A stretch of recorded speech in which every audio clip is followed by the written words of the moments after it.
Boop. All right, there we go. I just gotta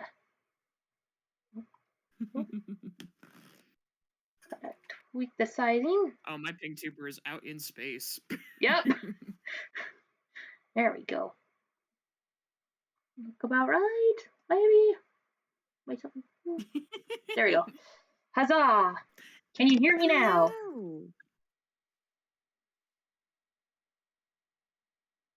Hello, hello. Yeah, listening in real quick, you sound great. Yay! Huzzah! Yeah. Hello, lovely people of the chat. How we doing tonight? Yeah. How's everybody doing? We'll get some introductions in just a second to let everybody in at first. Mm-hmm. I love that we're just floating on this blue sky background. Whee! This is great. Hello, Ongaku? Ongaku VA, Tyler, welcome. This is one of my colleagues in the voice acting realm. Nice. Lovely to see you. Yeah. Citizen Zombie Productions. Yeah. Lovely to have you guys in the chat tonight. Welcome, welcome. Hello. And for introductions, I'm Beth. This is my channel. I do a lot of shenaniganery. And with me is... Hi, I'm Catalyst, your resident storyteller fairy. I voice act, I draw, I do a lot of funky creative things. And much like Beth, I am a huge fan of Mascot Horror, and we are gonna get into the sauce of that tonight. Yeah, we are. We'll be drawing, we'll be answering questions. You know, everything's fair game, just follow the rules. Amen to that. Yeah. Okay. Whoops, I think I messed things up with my pen tablet. Let me fix some things up on my end. But yeah, we are going to be doodling and discussing the Mascot Horror. Yep. So if you guys have any discussion questions you want to bring to the stream, please do.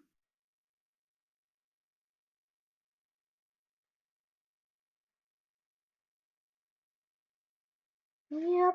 Sorry, I must have hit a button that I didn't mean to. Oh no! All the icons on my computer are suddenly small. Oof. But it's fine. We'll fix it. This is the Stream Tech gremlins. They always come around at the worst possible moment. Ain't that the truth?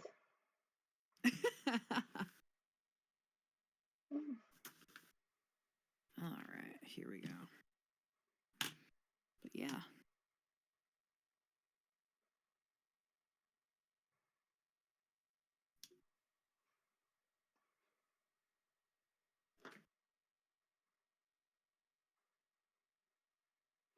Okay, where are you on the canvas? You're up at the top. Yes. Alright, cool.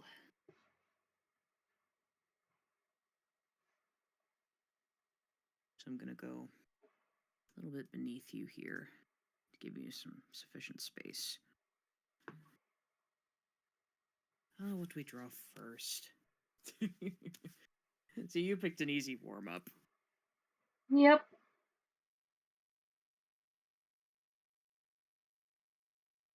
Of course, as I say this, I am now remembering I have 2 screens. I can put references on one of them. That would probably be smart.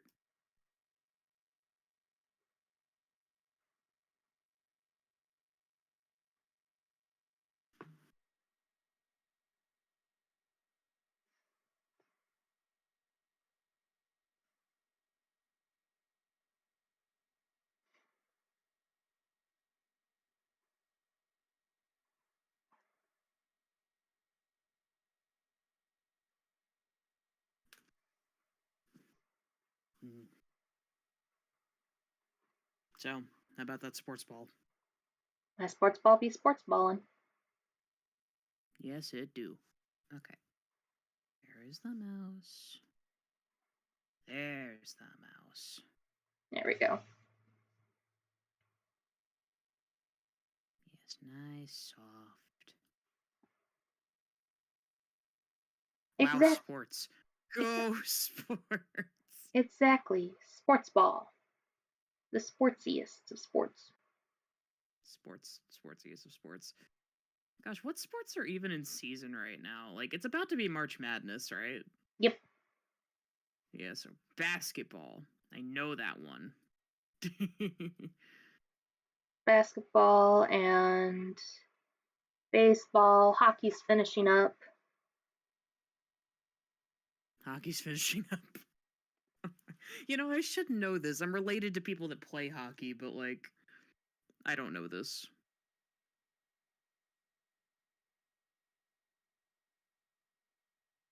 I think I'm gonna draw Doughy the Dough Man. Mr. I had so much potential, and I'm depressed. He needs a hug.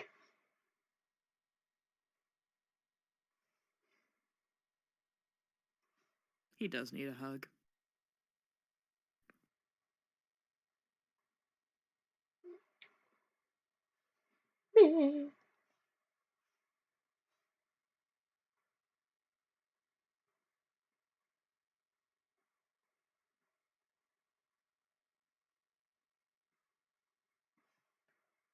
I'm not a fan of Poppy Playtime, but I found myself weirdly endeared to this particular character. Chapter 4 was a variety of things. It was certainly a chapter. It was a chapter. Dear God, it was a chapter. But you know what? For the first time, it made me feel like maybe there was something genuine within this world. So, like, you know, not for nothing, it was incredibly flawed, incredibly imperfect, but I'm not completely upset with it.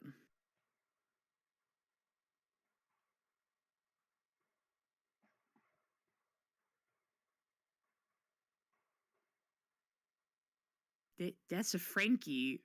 You got a Frankie? Yeah, technically is Mascot Horror. Yes, no, not technically. It is Mascot Horror. It has mascots and it is horror. Therefore. Ergo.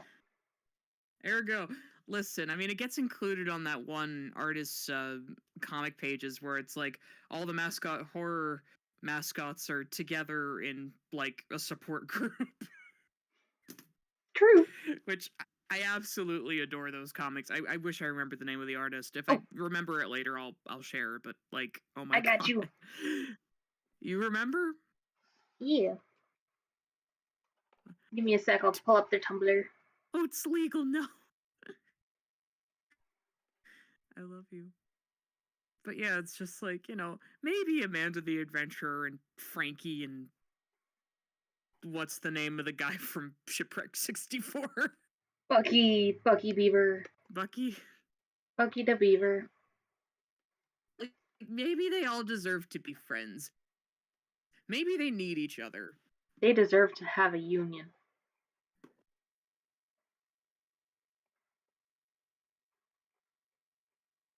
Yeah. That's my feeling. They deserve to have a work union. I don't care what Helpy says. We can't unionize them back. Or at least get child labor laws included. I swear. Introducing Mascot Horror, now with child labor laws. Those kids can only do scaring for 6 hours every 24 hours, and they have to have a 30-minute break in between.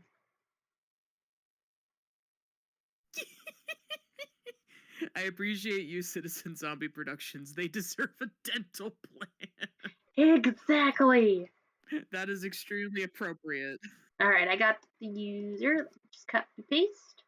Putting in the stream. Yes. Dental plan. At the very least, if you don't have dental, why do you keep anybody around? They don't even have dental. Exactly.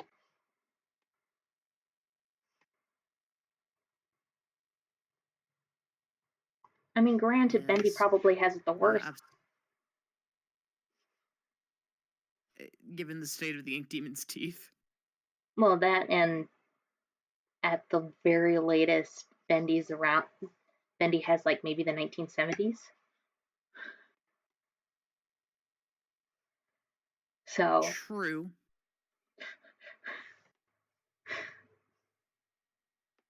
their union's not his union skills are gonna need some help.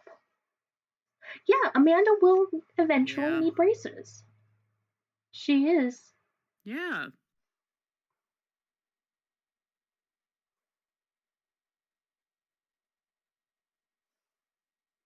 She is a child. But also, like, you know, there is that whole debate of, is that demonic thing her, or is that, you know, something else? And it's like, that thing needs braces.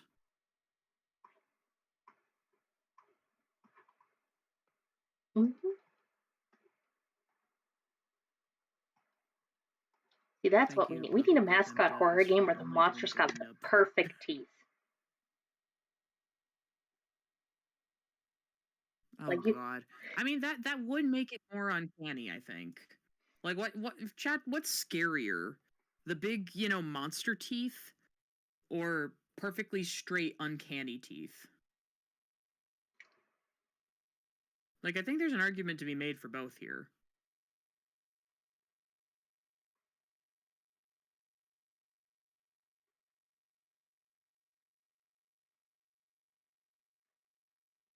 you're either gonna get blinded by the random light or the random light bouncing off their teeth. There is no in between. Yeah.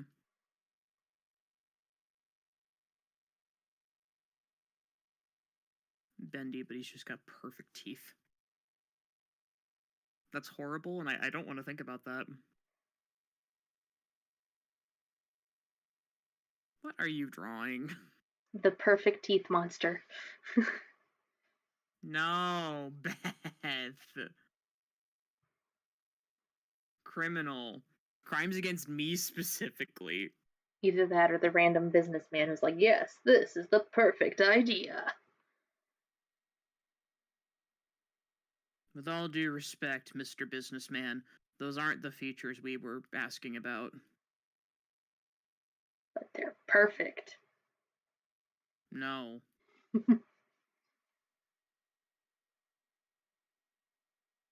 William Afton, but he's a dentist. You know I'm gonna have to do it. You know I had to do it to you. I am your dentist. Oh, that's not what I was expecting, but that I probably should have seen that coming. And a success.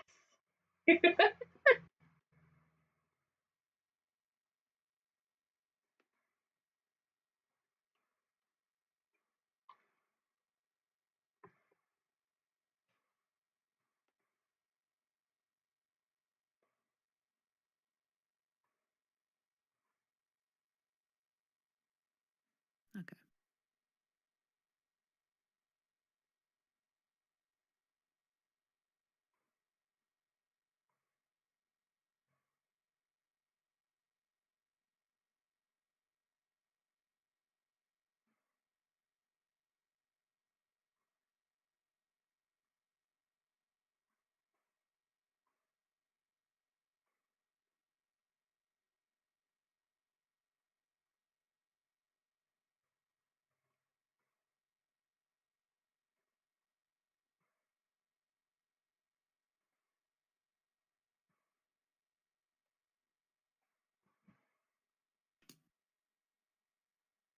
Audrey in the background. Oh my god. Why has there not been like an AU where Audrey is Audrey the plant?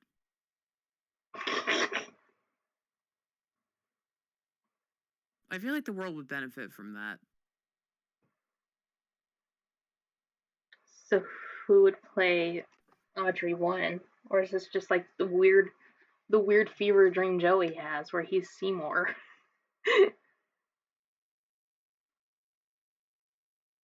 Dan Green. I don't know. I wish I had a good answer for this.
What is a mascot horror?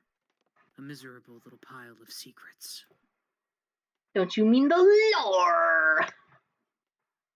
A miserable little pile of lore.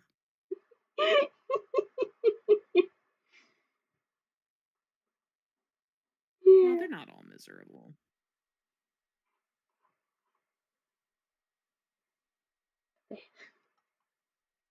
They have Uno. It came free on your Xbox. I am the oldest no man. I don't have Uno.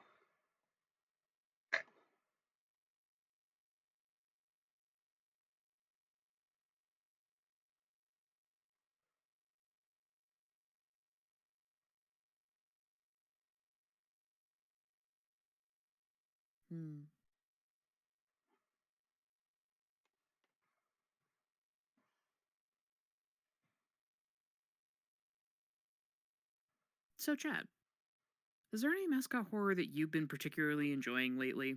Or particularly despising? We're not picky. We are open. I'm curious what. Yeah, I'm curious what everybody's experiences are with the genre because there is so much going on. It is bananas out there.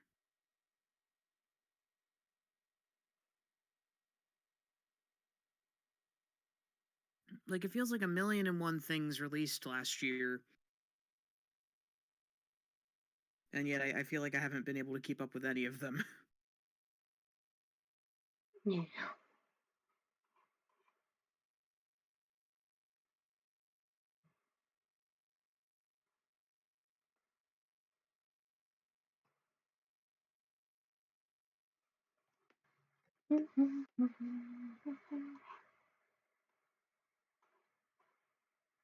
Gato?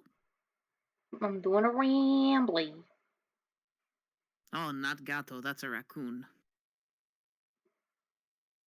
Ah, yes, Mr. Rambly Raccoon. Yeah. Been thinking about that guy lately. In a good way or a bad way? A little bit of both. A little bit of both. Part of it is I was tuned into another streamer recently, Frag Raptor, who, by the way, phenomenal streamer. Really enjoy hanging out in their chat. Just really good stuff all around there.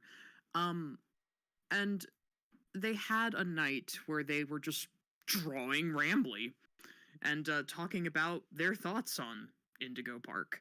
And wow, Frag is a very positive person for the most part, and I still think that Frag is fantastic. But I have never heard someone be so frustrated with Indigo Park for being like furry bait.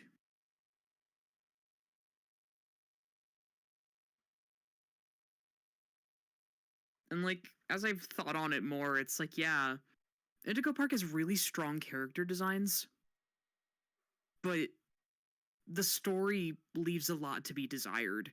I feel like they spent so much time designing the mascots to be really likable and fun that it kind of misses out on telling a compelling story. Yeah, I can see that. Yeah, it's just like I'm not big on ARGs. I've discovered. Like I like some. Some are good. But I just with the update that they made to chapter 1 where it's like, "Oh, there's an ARG now." It's not for me. And I don't want to say it's bad because I don't think it's bad. I mean, well, I think it could be better executed, but Yep.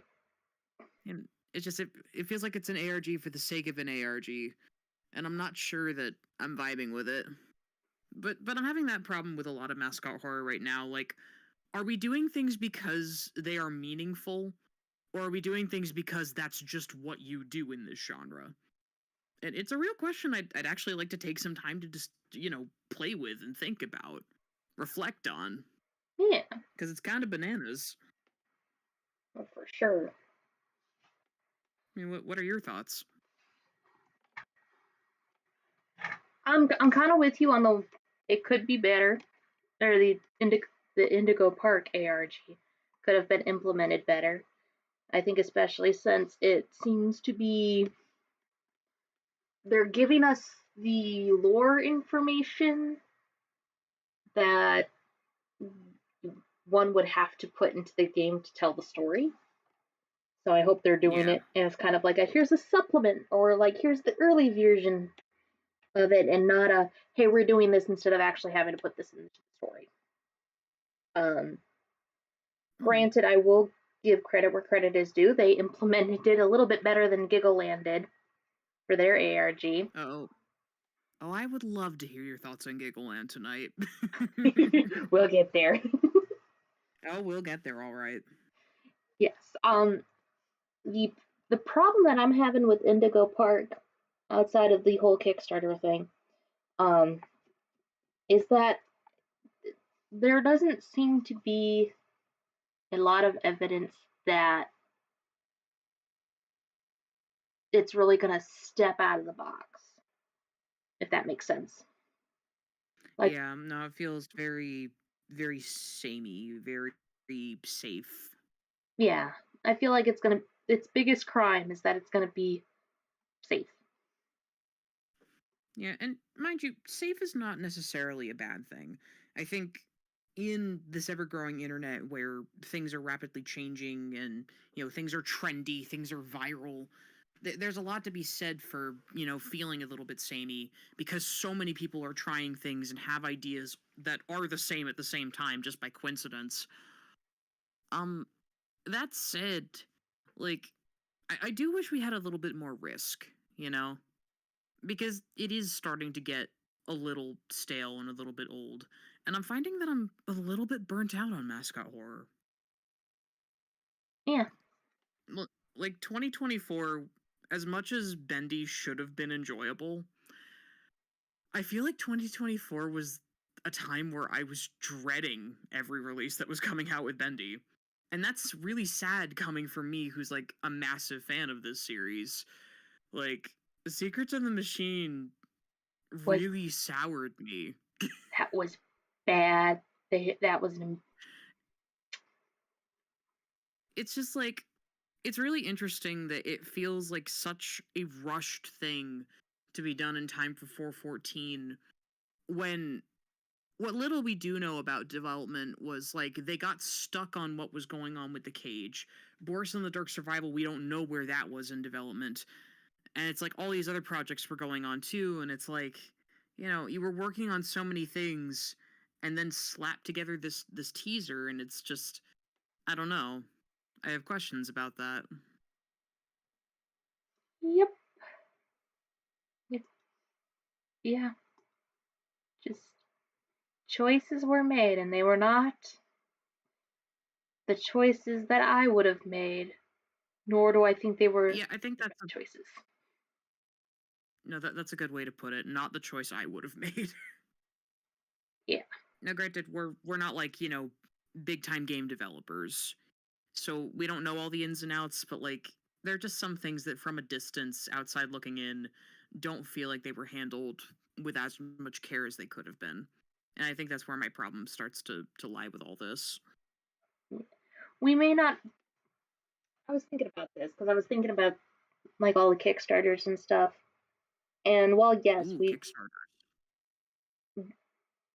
kind of the Kickstarters in general and stuff. And I was thinking about it, and while yes, we are not game developers, and our knowledge of the game development stuff is kind of base level, whatever. We're still consumers. We're still no, we come at it from a different angle. Yeah, and an angle that's should be I feel like should be taken to at least to some account. Like yeah, and because with the thoughts of like the Kickstarters and stuff like Indica Park and Pinata Puppy World, I was thinking about it and was like, actually no, I do.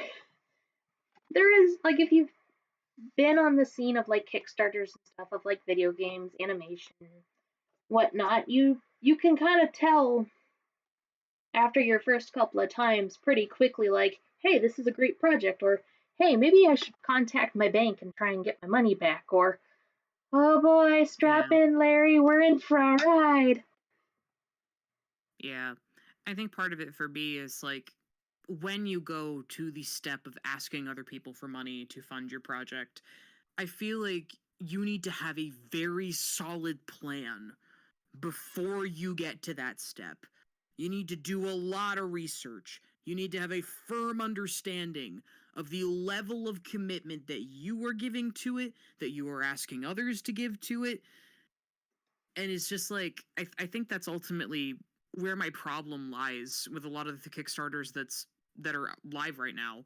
Like, I'm very happy for these people that they've gotten to their goals and they're funded and it's all good. I don't want to drag on their dreams, but I also feel like I they don't come off as the most prepared for what they're dealing with. And I really, really hope that that is something that they resolve soon. Yeah, Because that's not something you want to keep a mess. Oh boy. that will Kickstarter remembers, and they will wholeheartedly make sure you don't forget. See, I'm not as experienced with Kickstarters, so you have some more knowledge here than I do. I got it. I was thinking about it. I kind of had to do that if I don't laugh, I cry thing, because it's like I have 10 years of experience with Kickstarters, and 10 years is because one still hasn't actually fully committed to being completed yet. Yeah, it's not like you can rescind at this point. Yep. But yeah, it's. See, the only sorry, you go ahead. Oh no, you go. Nah, I was shifting. You go. Okay. I think the biggest thing with the Kickstarter stuff is that you need to communicate. Hey, hi Steve. Steve, it's good to see you, my dude. What's up? We're But yes, you need to communicate.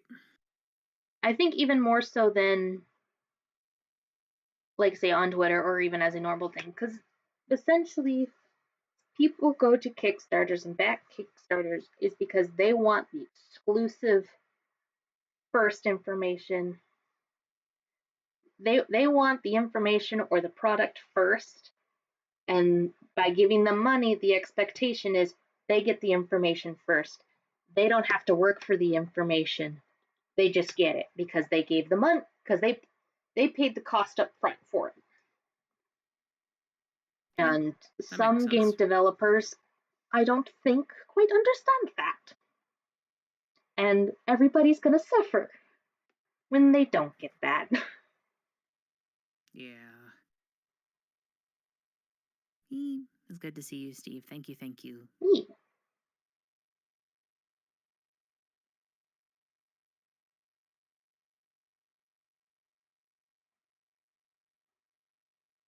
Man.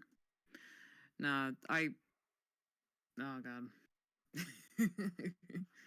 So is there any specific mascot horror that you want to hone in on? um,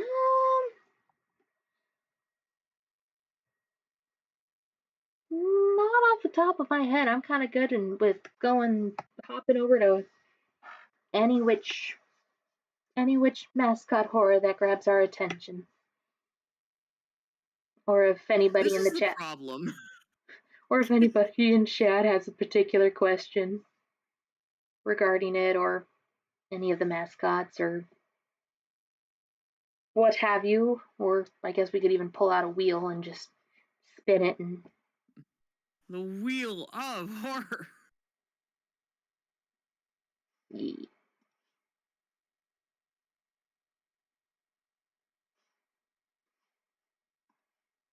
God, I have never drawn Rambly Raccoon before now. This feels very weird. I don't draw furries unless it's Sonic. you just have to go put him in Sonic. No. Absolutely not. Mm-hmm.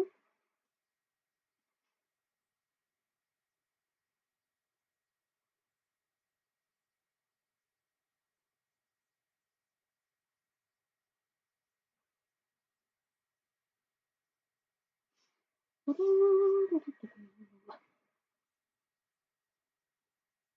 yeah, no, this is the problem with the two of us. We're both very agreeable, so we can never decide on anything. I mean, am I wrong? No, that's okay. It is okay. He's not sure I've quite gotten his head proportions correct, but we're gonna try here.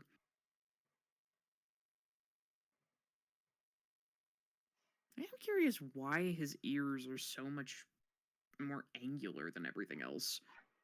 No, I guess his little tufts of fur on the side are kind of pointy, so it sort of works. What am I saying? Rambley's design is great. I just don't know what I'm doing. His design is great. It's very marketable plushie. He is a very marketable plushie. I just want to squish him and hear him squeak. Where is my mouse?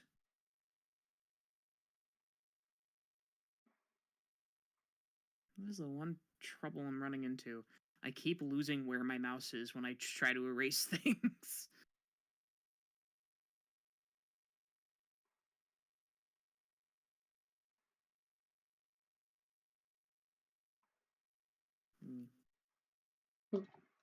Well, I guess a question we can, I don't know, parlay discuss is if someone was like, okay, how would you do Mascot Horror? How would you do Mascot Horror? That's a great question. Where you want to start? You and I have discussed this many times one-on-one, but the chat doesn't know that. True. I suppose would be how would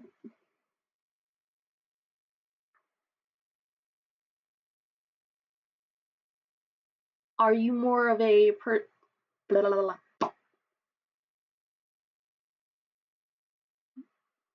What tropes of Mascot Horror would you want to play with versus these, the tried and true tropes that stay the same? There we go. I can word good. You can word good. I'm not entirely sure, to be honest with you.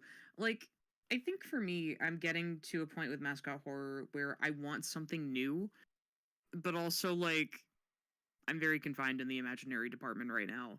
Because it's like, if I were to make a Mascot Horror game, it would be something that I know is within my means. And I think that's part of my problem.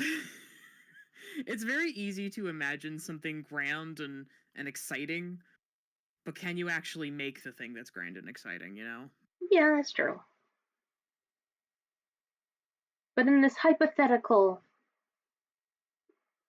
rabbit hole we shall ponder down, let's just have some fun. True. I mean, I don't know. I might like to, take the security guard route, because I think that's fun.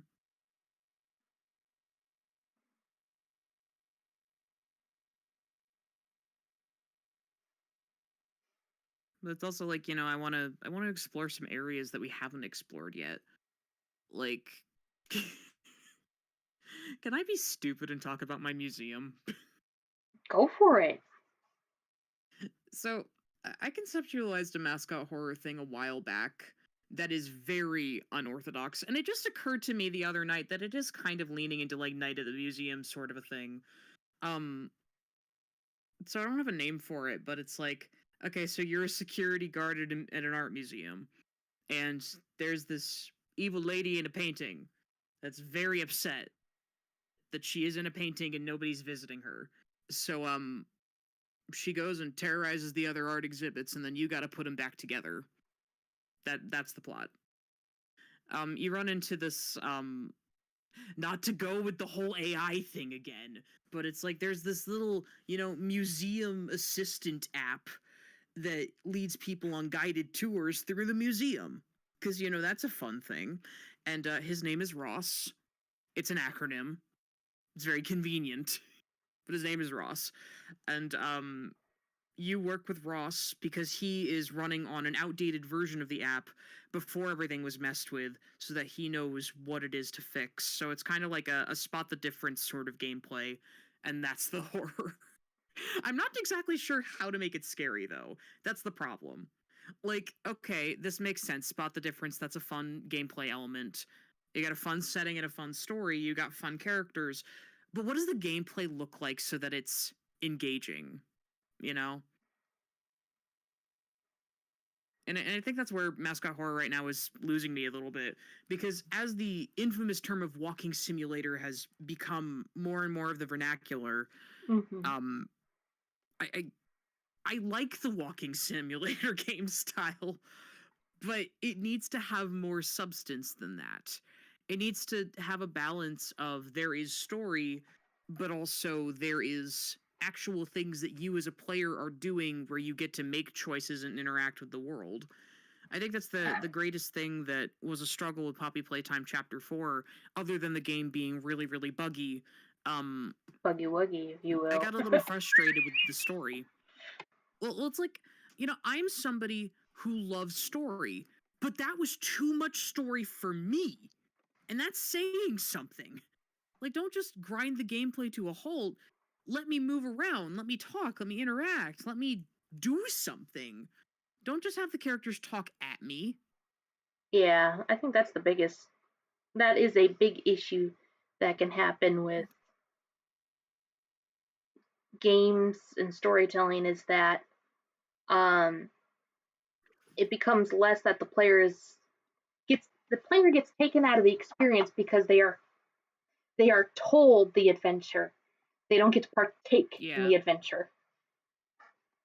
Yeah, it's like, I think back to The Sims Medieval, where they have these sections where, oh, your character walks into a rabbit hole location and you're told about all the fun things happening on the other side, but darn it, I want to see my sim fight a bear. Don't just tell me he's fighting a bear. I want to see the bear. Spoiler alert, you don't get to see the bear. Mm. Like, I feel like some of it. Okay, so do you remember Hello Puppets? It's the VR game, right? Yes, it was a VR game where you put a puppet on one of your hands and then did gameplay things with the other. Yeah. Uh, I think that game may have had the right idea. So one of the things that it had as a term in terms of its gameplay elements was you could shake your head um, in different directions, or move parts of your body in order to respond to this puppet. And I think that's actually a really good idea. And it was only used a couple of times where it's like, okay, shake your head to say yes or no, or, do this to, like, are we choosing the talk show, or are we choosing this other thing? It was really cute. And I Yeah. feel like more opportunities to do stuff like that, like, oh, maybe you press a certain input on the controller and your character responds to something that somebody is telling you. I think that would make a lot of this stuff more compelling. Oh, for sure. Also, hi stream, you get to see what I've been working on down here. Eat. Yeah, I've never drawn these characters in my entire life.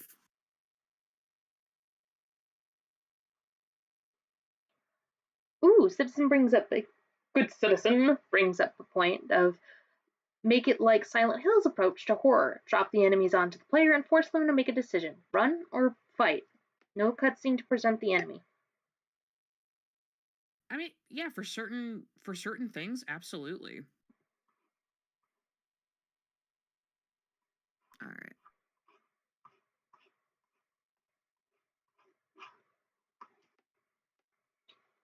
Yeah, I think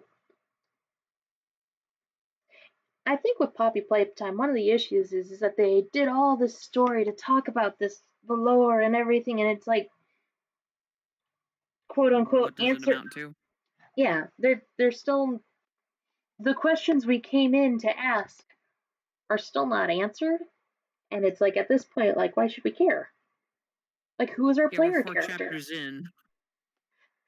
Who's our like with Bendy? we at least get, okay, Henry is old man going in, he falls through the hole in the floor and he's got to try to make his way back up. Okay, cool. And that works for like 3 chapters, and then we just get gloated at by Alice being like, haha, I know why you're here. I know why you're here, Henry. See, we would like to know, Alice. Can you tell us why we're here? Exactly. And that gets the frustrating part. And it's like, you need to be able to, you have to have the story give the answers to some of the questions, not just the random ones, and then keep the rest open so that way MatPat can, or Tom can answer them in a game theory. Thank you, Nuva. And it's like, we shouldn't be relying on just one person to theorize about it. Yeah. Also, Nuva's correct. That was a very nice Alice. Thank you. Mm-hmm.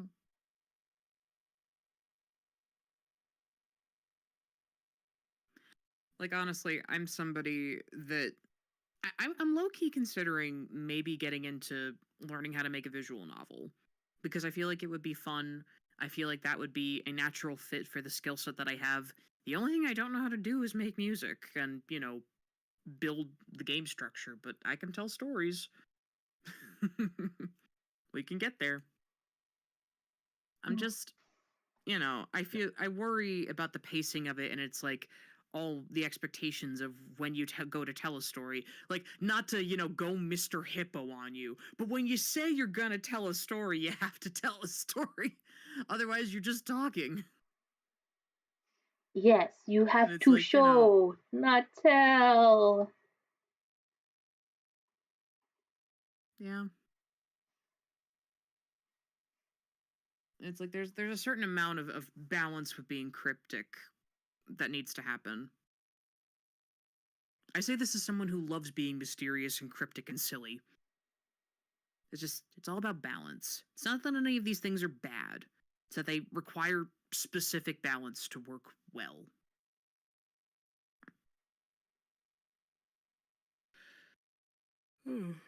Yeah. Anyway. Not excused. Of course. Of course you're doing her. I love you. Love you too. Because you can't come to a Mascot Horror stream without me.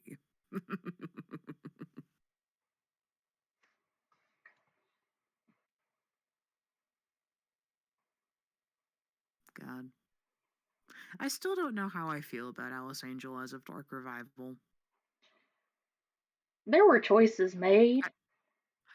There were choices made. Like, I really love her, and I love how she's executed. But the electrocution thing, it's really starting to take me out of the story. Like, okay, so your whole thing is you're harvesting other people's body parts to make yourself beautiful again. But you decide that the best way to do this is to electrocute Audrey, and therefore rendering her insides completely fried and useless to you. Make it make sense, Alice. Like, I can believe everything else about it. But that one, that's hard. That's a hard sell. And the answer to that is, oh look, she's calling Audrey baby. And honey. Shut up. I still don't know if they knew what they were doing with that. Someone on the team. Did they know? Someone Did they know how down bad people are for Alice? Yes, someone on that team, whether it was Mike or it does not matter if Mike and Meatley actually know or understand. But someone that's on what the I'm saying. I don't think they know. They don't know. But somebody on that team did know. and decided, you know what, Somebody has a clue. we're going to give you guys a treat. Whoever that person was, thank you. You were important. That is the ecosystem. Yep.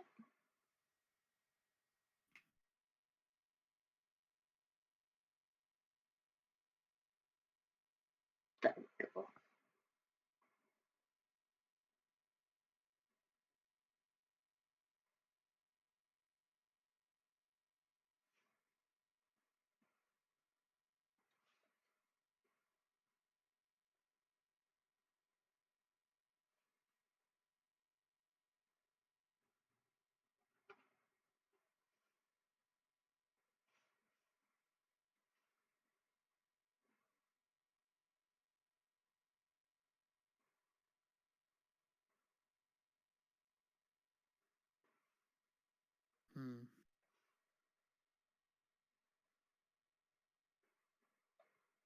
Yeah.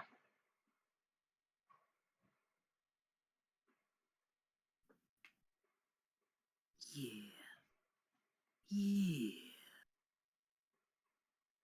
But yes, your museum.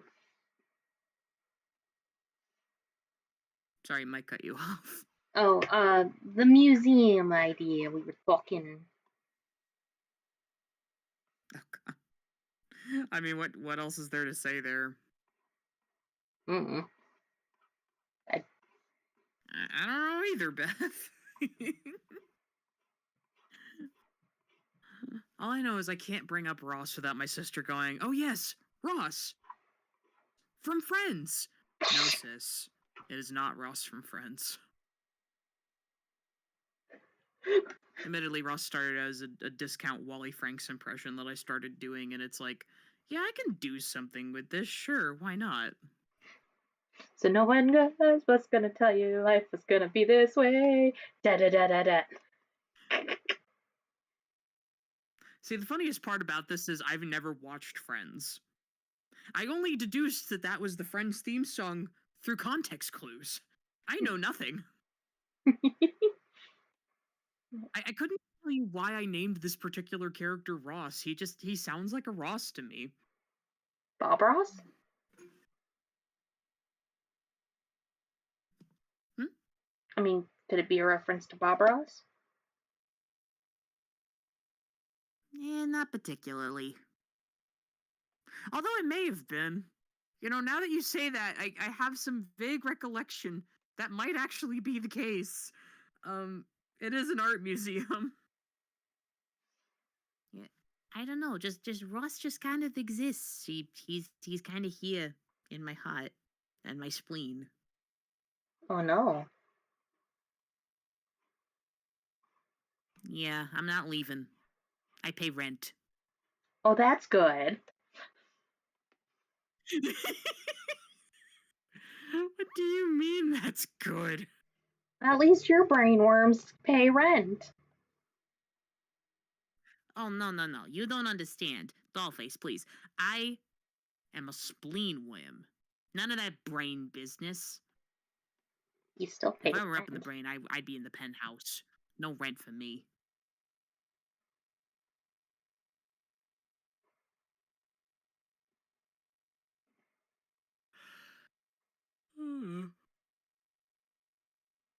Is this a bend? Nope, Or is this is Huggy? this is Kissy. This is Kissy. Girl needs Oh a no, my favorite depressed queen. girl needs a margarita on the rocks.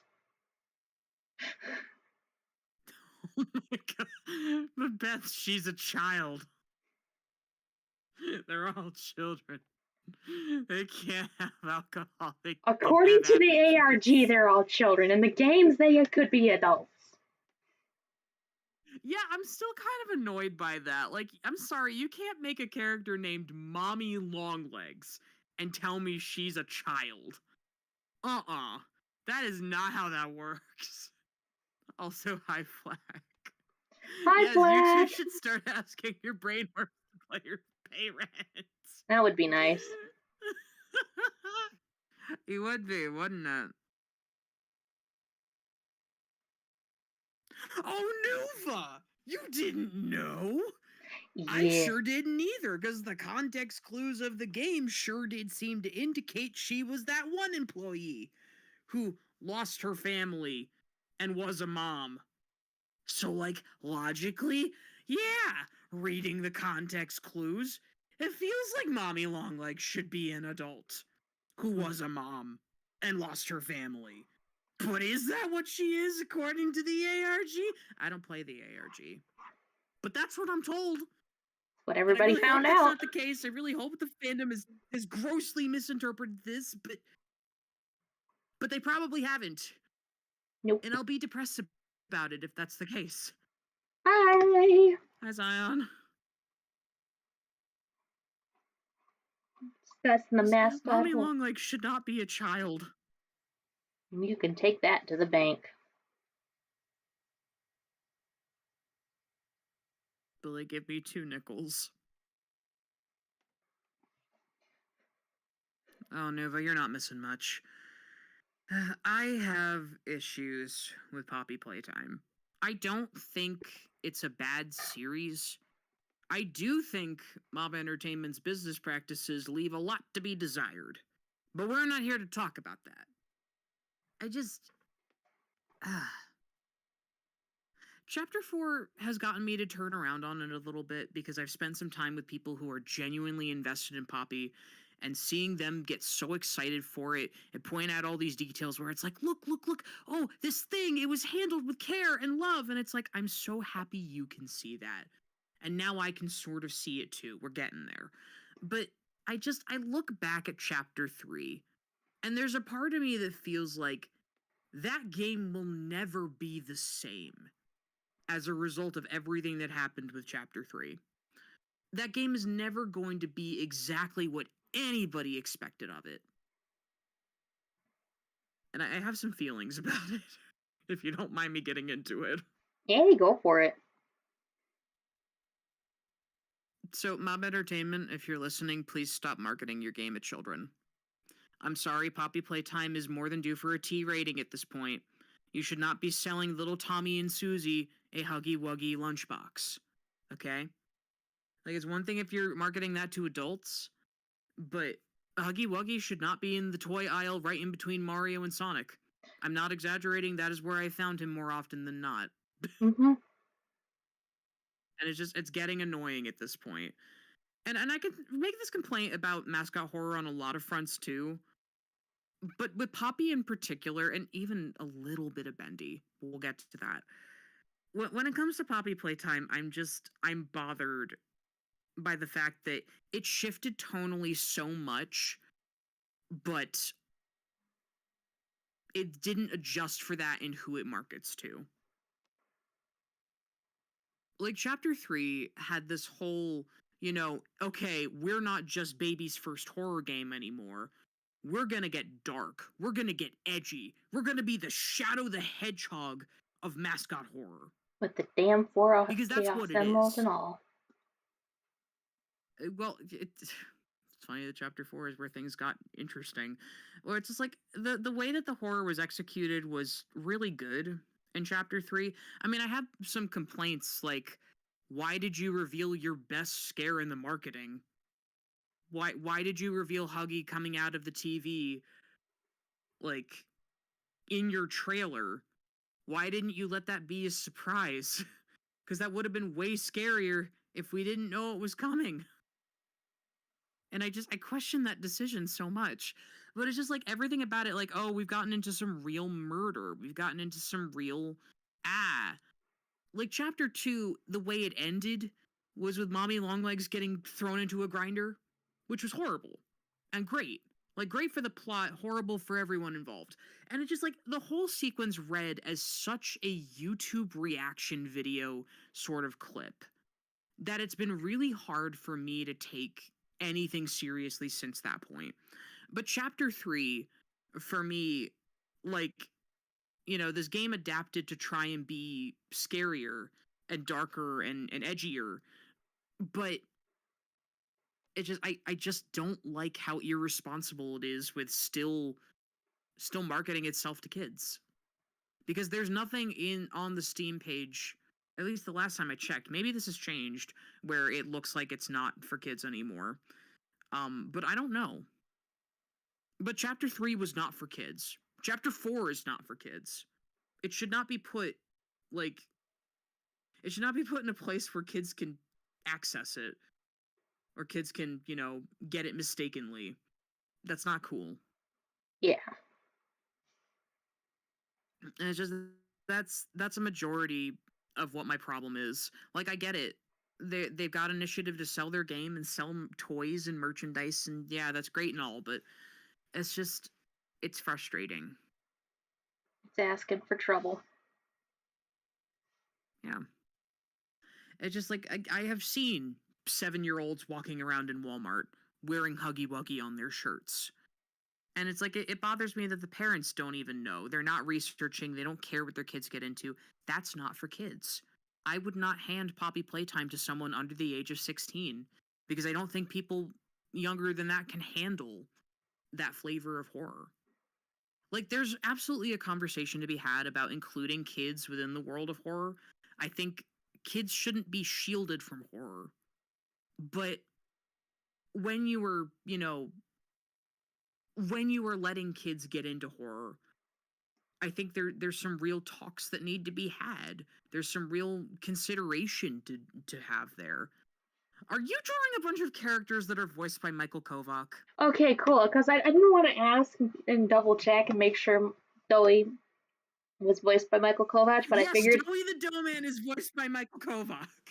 Yes. Okay. Cool. So this is going to be an accurate thing. Oh my god. I've been trying to place who this was for several minutes. I hope you understand. Like, I'm like, okay, so to start, is that Catnap? Is this a franchise I'm not familiar with? Is it Rambly? No, it's the guy from Lackadaisy. Yeah, it's Rocky. It's Rocky. So I'm at the risk of sounding very stupid. So you know how I'm going to a convention later this month? Yeah. I didn't realize that we had a lot of Lackadaisy cast members coming, and I think there might be a panel where all of them are showing. I'm not sure. I gotta double check. But I'm like, shoot, do I need to go watch Lackadaisy before I go? I'm not gonna know anything. All you really gotta know is Booze Cats. And I like Booze Cats, but I want to be informed about the Booze Cats. Like, you sent me clips and they're really cool and I love the animation and I love the art style. It's great. But I have so many questions. Okay, who's the third Michael Kovac character here? Is this Jax? it's gonna be Jax. It's gonna be Jax. It's gonna be Jax. No, you can't do this to me. He's so depressed. Yeah, it's amazing how many characters Michael Kovac voices in Poppy Playtime. I'm kind of surprised by it. Because he's not just doughy, he's also, like, Rich, who I'm beginning to suspect is our player character, and I'll be very curious to know why the heck he's mute. I don't think we're going to get an answer for that, but I want there to be an answer for it. Like, if you purposely don't let us as a character respond, and you purposely keep a character's voice hidden from us, I just want to know why. Like, oh, you're mute. Is there a backstory to that? I mean, you could just be mute, that's fine. But, I don't know. I want plot. That would be nice. The 30-second dinosaur. Doesn't he also... No, that is Alex Rochon, who, fun fact, is the voice of Kane in The Amazing Digital Circus. So, it's really funny. Poppy Playtime Chapter 4 got 3 of the Digital Circus voice actors. And they were all very... Well, no, Michael Kovac was utilized a lot. But Alex Rochon and Sean Chiplock... They were only there for a little bit. Sean Chiplock, voice of Kinger, voices a character named Dr. White. He's only there for a couple minutes, but he was good. He was good. I liked him. The 30 seconds dinosaur. You want to talk about Pianosaurus? Yep. That was Okay, choice. Beth. I understand that sometimes marketing doesn't get to talk to the game people, or the game people don't get to talk to the marketing in time, and sometimes you gotta scrap things and you gotta make some changes. But holy crap. I don't think this was just a matter of miscommunication or lack of communication. This feels deliberate. Yeah.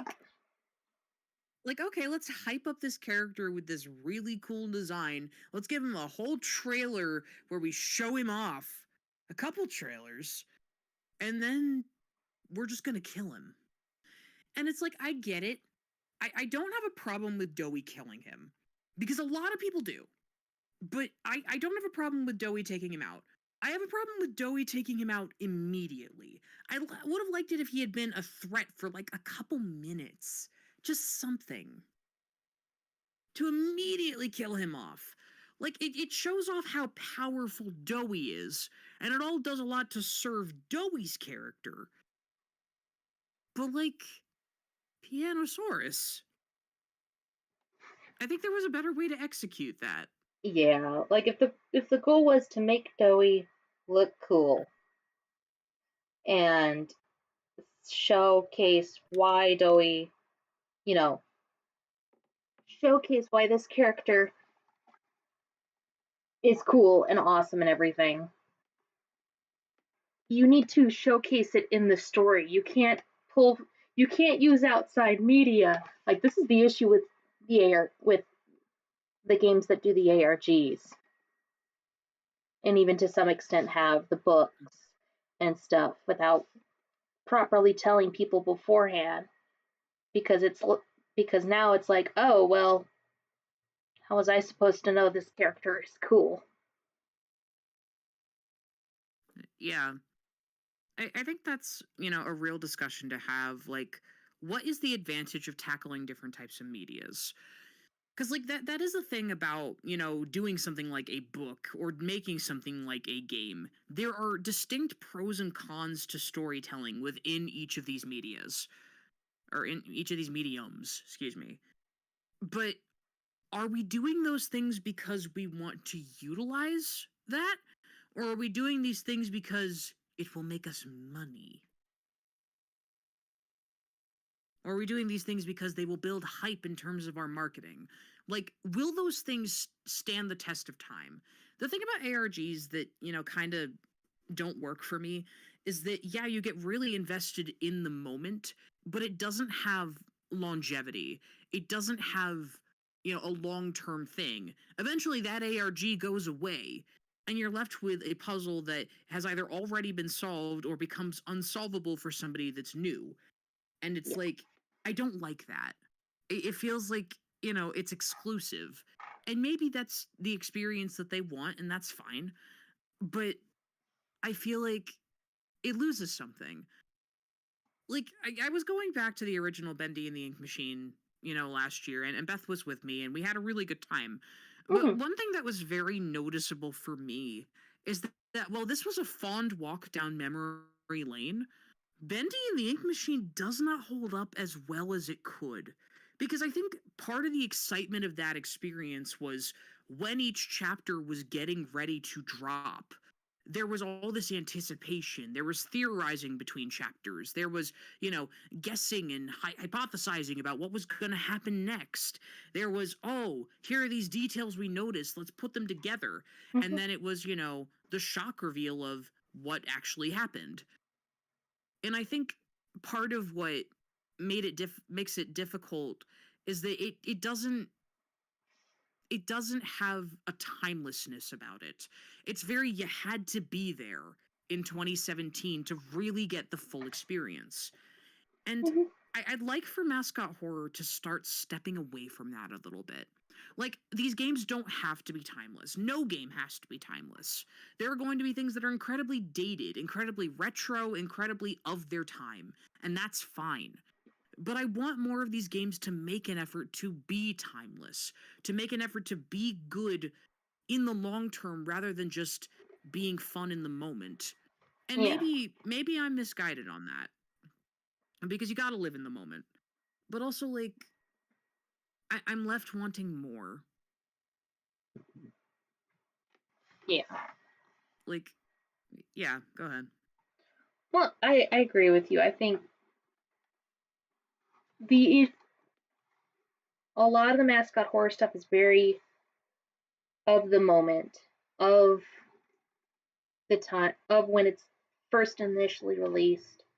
And I think also there's a lot of either intentional or not intentional um, crutch dependency on the fan base. Mm-hmm. Like, let's be real with ourselves and each other. If it wasn't for those artists who initially got into Bendy, doing the arts, doing the AUs, doing the heavy lifting of the story stuff,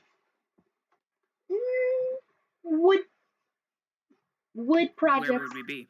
yeah, where would we be? Where would it be as popular as it is? Would have the people that got into it have gotten into it if not for that element? Yeah, the cycle. There's a lot of questions you can ask yourself. Mm-hmm.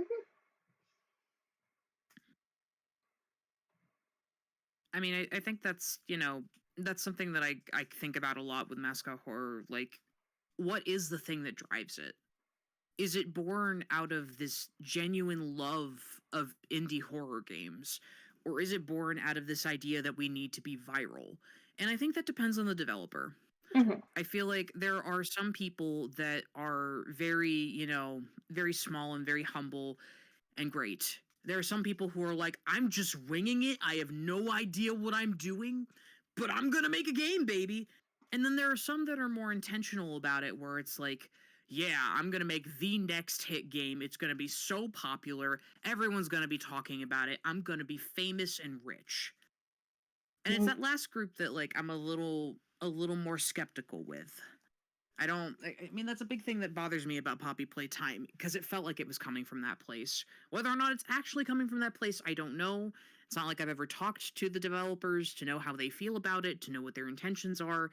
I can't predict their feelings, but that's the vibe that it gave me. And if that's the feeling that I'm left with, it's up to me to analyze that. But in me talking about it, I hope that people are thinking about it. Well, why does my game give off that impression? Is that what I mean? Why does it come off this way? And does it come off this way to more than just one person? Yep. I think that's a valuable question to ask. Indeed. Like, ultimately, you shouldn't worry about how other people are going to perceive your art, because your art is yours. You make it for you. But what I'm saying is that a lot of this mascot horror stuff doesn't always read as it's made for you. It's made for an audience. And the lowest common denominator of an audience, too. Hello, Charmer. Not always. Not Charmer always. Animations, welcome. Not always, but there's sometimes a vibe. Yeah, I just don't like it when they take advantage of kids. Like, Yeah. stop it. Knock it off.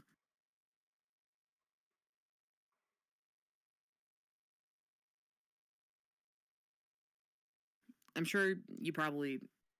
Yeah, no, honestly, that's so fair, Nuva. It feels like it's made for consumption rather than enjoyment. Yeah, I feel that. I mean, I think that definitely changes the way that I want to handle things with my own work. Like, I don't want to feel like I'm making something marketable. I don't want to feel like I'm making a product. I want to feel like I'm making art. And maybe that's just a difference of perspective. I see video games as an art form because they are an art form. But do the people making them see them that way? Do the people consuming them see them that way? Mm-hmm. Is that one of my favorite pains in the butt? No. No. I mean, Okay. no, it's not. Okay, then who is this? I don't know. Like I started to draw and I'm like, oh, maybe it'll be Ed. And I was like, no, wait, I need to do Ed in a very important pose. Little doodle of him reacting to seeing Lloyd on the stage and then continuing elsewards. Hello, Mike Z. Welcome. Yeah.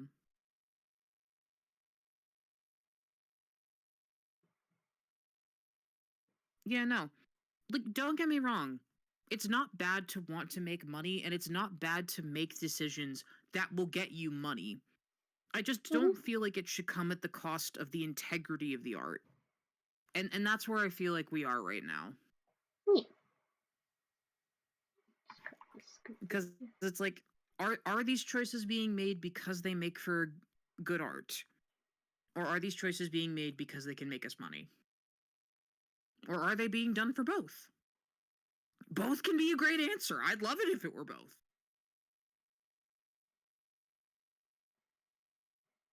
This poor horrified little guy.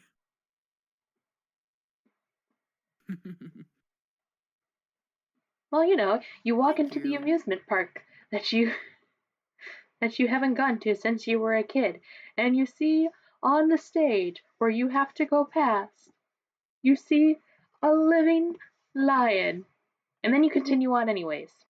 Why? And then you continue on anyways. I mean, I'm glad the conversation is a vibe. Thank you, Mike. Neat. I like this mic. This mic's good. Yeah, Mike's cool. Oh my goodness. Yeah, so can we talk about indie horror protagonists and how much they emote? You mean they don't emote at all? Some of them do. Just not most of them. No, you're cool. Yeah. I'm gonna be real. I do appreciate oh, that's cool. An urban legend of a theme park where a mascot just appeared out of nowhere.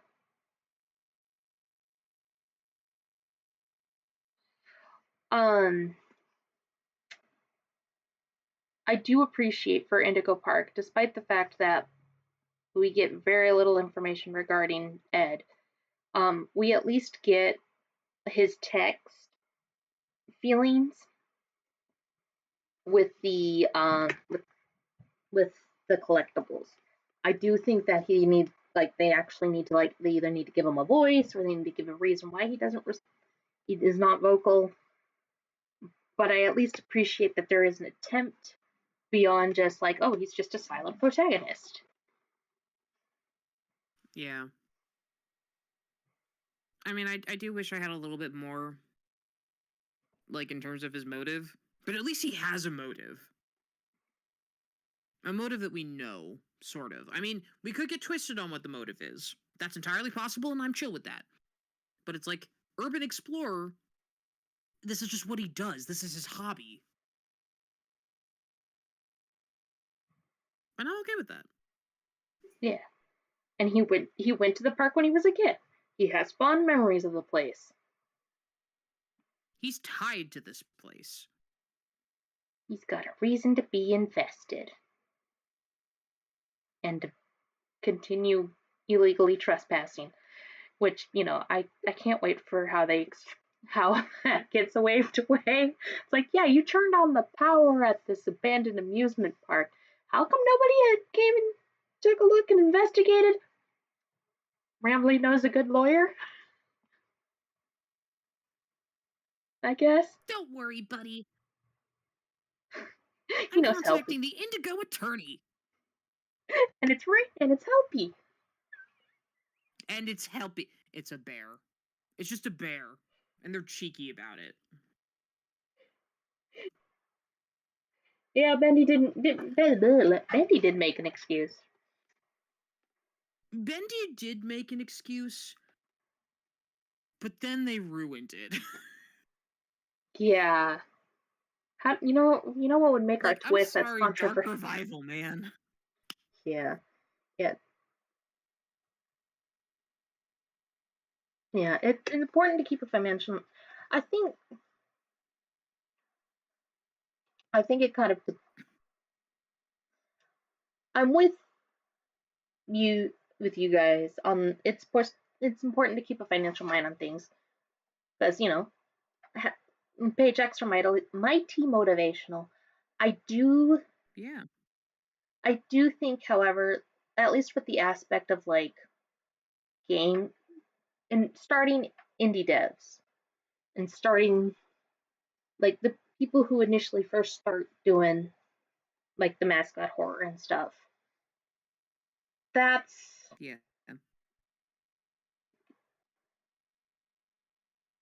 this like in my head, and I apologize in advance for word spaghetti in a moment.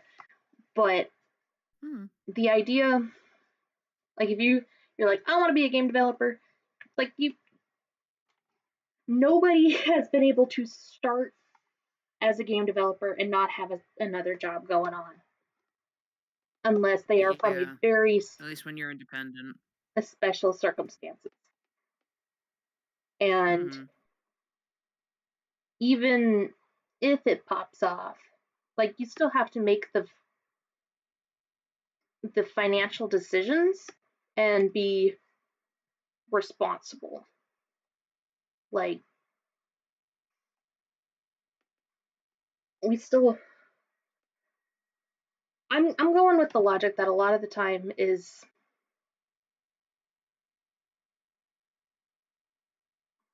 like blah, blah, blah. Train of thought, it has been lost. My apologies. It's okay. No, I think I get where you're going with this. Like, it is totally okay to go and make something for the sake of profit. I'm not saying that people shouldn't profit off of their hard work, because they should. But I do think that there is there is a certain amount of like, hey, are you doing this solely for the financial stuff? Or are you doing it because you think it'll be both marketable and, you know, and have integrity? Because it's like that's the thing about it. Some of the choices that I'm seeing feel like they lack integrity. And I don't want them to feel that way. I want to wholeheartedly believe that the people who have gone to the trouble to become independent game developers are genuinely invested in what they are doing, are genuinely like here for the love of the craft. Yeah, and But not there are lots of cases where I don't entirely buy it. yeah, And it's like that's really difficult for me as a person, because it's like the whole appeal of independent game development for me is this is the underdog. You know, this is the person that you are rooting for, that you want to see succeed. You don't just get up one morning and decide to make a game because, oh, it'll be easy. No, that's hard. That's really hard. yeah, That takes dedication and time and effort and energy and financial stuff, sure. But it's like you gotta have heart to go make a game. Like, we live in a time where anybody can go make a game. But I feel like you gotta be the right person to follow through with it and want to make something really good, really interesting. yeah. I think for me there is I want to see I don't want people going in trying to make Mascot Horror because it's quote unquote easy money or Yeah, because it's trendy. because it's trendy or somebody can be like, "Oh, I just have to throw together a pretty, I have to throw in a cool mascot that would look cute as a plushie, a character that everybody's going to thirst over, and some semblance of lore. And then, woohoo, I'm walking to the bank with 50 gazillion dollars." And I think Yeah. we're at that weird stage of,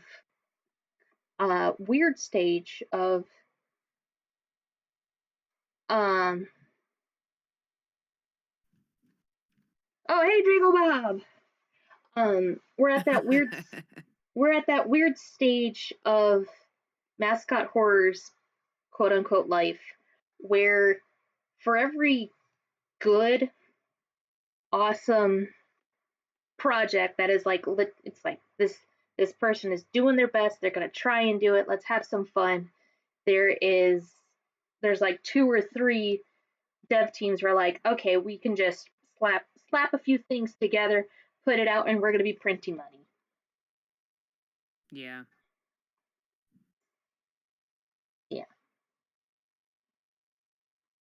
I was just like, that's not that's not my vibe. I think part of it is, though, I've been here since the beginning of Bendy's development, and that was 8 years ago. I'm at a point where my taste has changed. My expectations have changed since I first got into this genre. And it's like, I'm wanting more out of it. And sometimes I recognize that I gotta reel it back in because I am expecting too much. But I don't feel like it's wrong to expect some level of integrity, you know?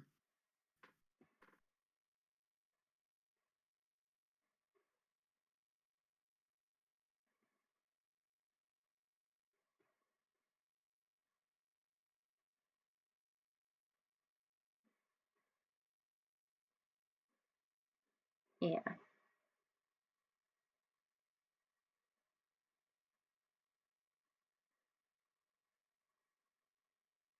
Like, I don't want to speak on how hard it is to make something like this, because I don't know. I'm not a game developer. I couldn't possibly begin to fathom that world. But, I think part of it is I've evolved beyond the point of wanting, some guy's first horror game. Like, it's interesting. It's fun to watch some of these developers as they're coming into their own and, figuring things out.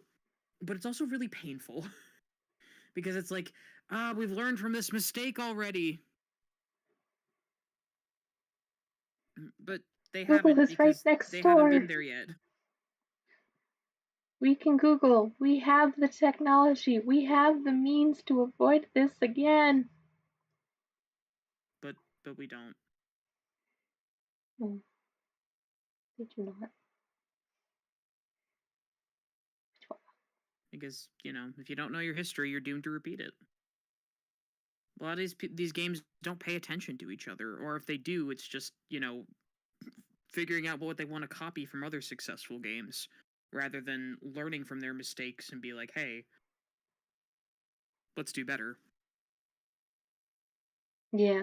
If you're making a mascot horror game, it should at least have a unique story, gameplay, or both. Bonus if the art style is unordinary. See, I don't think it needs to be unique to be worth making. And maybe that's a bit of a hot take. But it's like, I don't want everything to feel samey. I don't want everything to, like, become this melded conglomerate.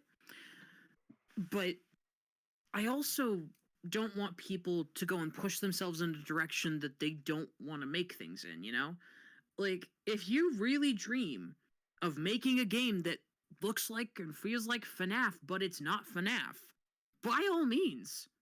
Who am I to stop you? Who am I to tell you you're wrong? We could use somebody to, bring a fresh take to what that genre does, to what that franchise does, but, I mean, is it for me? No. But it could be exactly what the industry needs. It could be exactly what one person all the way out in Wyoming needs. I don't know. I think I think it's a balancing act. I think It is. it's like there should be something cool and unique that's like the hook to your game, but I don't think you should rely solely on it because then you have the opposite effect where it's like the game looks cool and everybody likes it and stuff, and then like after the excitement dies down, it's just kind of like, uh, why why did we like this again? Yeah. Like, that's something I worry about happening to Indigo Park. Like, okay, it's a mascot horror game in a theme park. Yeah, We haven't seen that before. But what happens when the hype dies down? Yeah.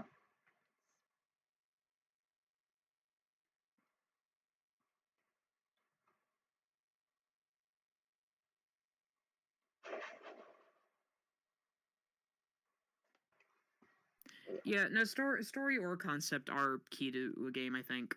Like, you have to have something that compels your players to keep going. And I think a lot of these games are starting to lose sight of what that means. Because it's like we're so focused on, hey, here's lore, here's things for the YouTubers to dive into, that are we thinking about, okay, what's going to happen after that? If Like, I'm if does your I game hold up beyond that? if I miss out on insert theory here, theorist's video here, am I still gonna enjoy the game or am I doomed? That's a great question.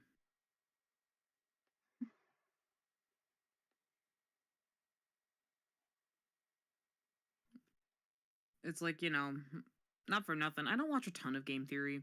But on the occasions where I do, it's usually because, oh, I think there's something interesting here. I watched a little bit of like the dress to impress theories, and I'm not a Roblox person. I've never been a Roblox person. I probably never will be. Um, wow. The seasonal events. I just feel like I'm missing so much that I could never even begin to get into those things. And I think like the barrier to entry is a real thing that, a lot of these game devs don't get. You are, by making stuff exclusive, like, and this also applies to the ARG stuff, by making stuff exclusive to a specific time period and making it so people are missing out on what you're doing, you're making it so that there is more of a barrier to entry to get into the thing and understand the thing. And I feel like that's not doing you any favors. Yeah. Like, can you understand what's going on in a series by just looking at the series and not looking at any of the stuff like outside of the piece of media that you were exploring? It's one of the reasons why like the FNAF books have such a difficult time. Like, okay, do we have a clue what's going on with or without them? Well, the answer is we never have a clue what's going on in FNAF because Scott's downright said, I don't know what I'm doing. And I respect that.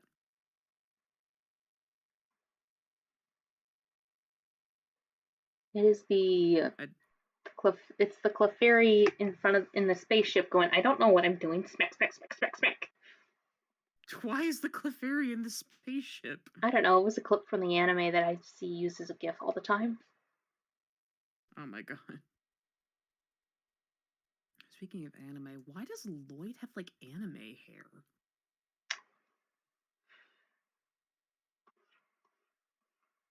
Because Things I never questioned till now. his well, you see, it's to really get Oh look, the it's Finley. exactly. Oh look, it's Finley, and also because you gotta we have there is a furry for everyone in Indigo Park. Yeah, Yes, everyone. everyone. You want a ooh woo cinnamon roll? We got Rambly for you. You want your dark edge, who may or may not tiptoe on the tsundere vibes? We got you Salem. You want your bright, bubbly girl next door? We got you Molly. You want your sad, soft little cinnamon roll? We got you Finley. You want the big bear? We got you Lloyd. You want the big bear. I love you so much. Love you too. Ooh, that's a good point. If you're going to do an ARG or time exclusive content, appreciate if you would release a playable game or book detailing the history of everything up to the current moment. Yes, like you Yeah. I am the nerd that's like, let me have art books of this stuff. Let me see your arts, let me see your concepts. let's see all the fun stuff that comes together because of this thing. Yeah, absolutely. Like, so here's what you missed. Like, there's ways to go about this.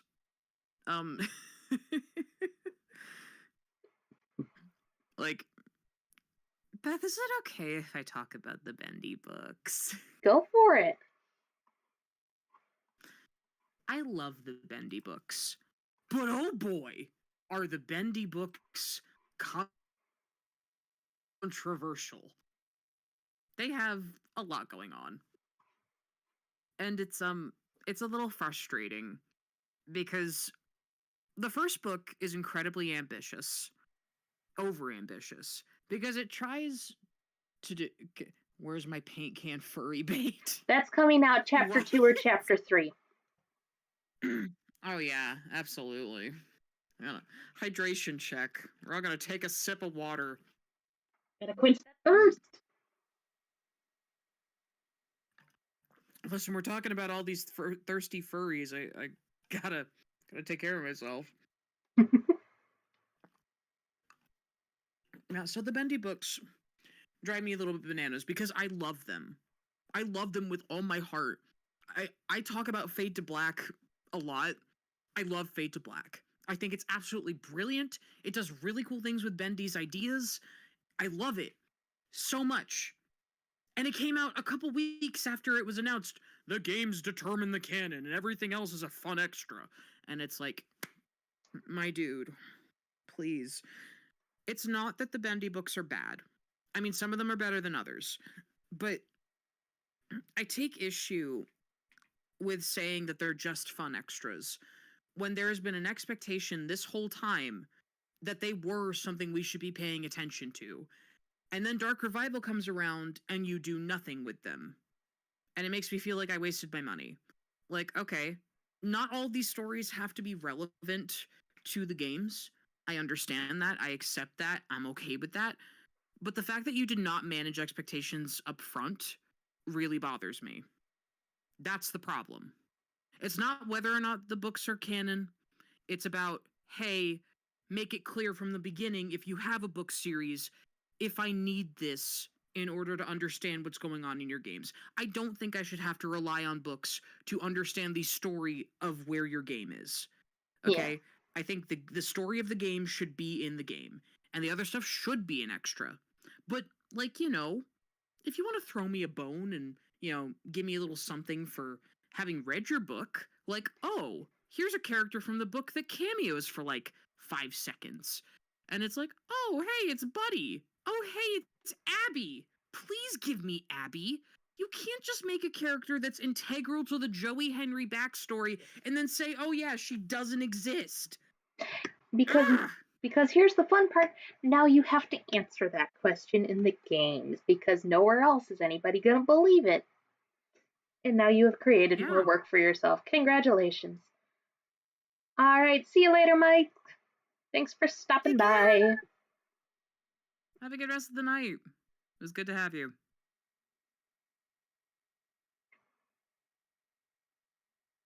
Yeah, it's like, I don't expect everything to be perfectly canon or perfectly good.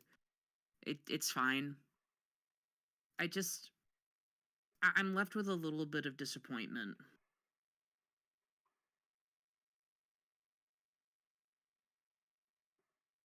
How do I deselect, Beth? There should be like a little selection thing towards the Zoom. Okay, never mind. I figured it out. It's Control D. Ah. This is my problem. I'm used to using hotkeys. People don't use hotkeys these days. Because people aren't using keyboards to make, art. That's not Lloyd. Beth, is that who I think it is? Maybe. Is that my favorite lion? Yeah, but one who flirted with me. Yeah, sir. It's Leon. I love him so much. Yeah. Nerd. Technically not a mascot horror, but you know what? It's my stream and I'll draw 'em if I want 'em. It's my stream and I'll draw what I want to. Yeah, you and me both, Nuva. Freaking suave lion. Everything Beth does turns hot. It's unfair. Fine, cool. You're welcome. But yeah. But no, it's like, I don't know. I have a problem with the fact that the Bendy books were not labeled as what they actually are from the beginning. It makes it feel like things were changed partway through, where it's like, we're not gonna commit to it not being canon at the beginning, because, more sales that way. And it's just like, Well, I think way to make me feel like I should never buy a book again. well, I think well they at least committed to the book because if I remember correctly, Scholastic marketed those books as part of the world of Bendy, so they were They did. yeah. So it was a change. It was a Like, change of plan. specifically, the words were from the world of Bendy. Hmm. And they excelled. They excelled at giving us an impression. Yep, and then we'll just have to wait and And then see they what Bendy 3 brings. See I'm what gonna be real with you. I don't know what to expect of Bendy 3. The Bendy game that I am looking forward to the most is the one we have the least amount of information on, and the information we have on it was never supposed to be revealed to the public to begin with. yeah.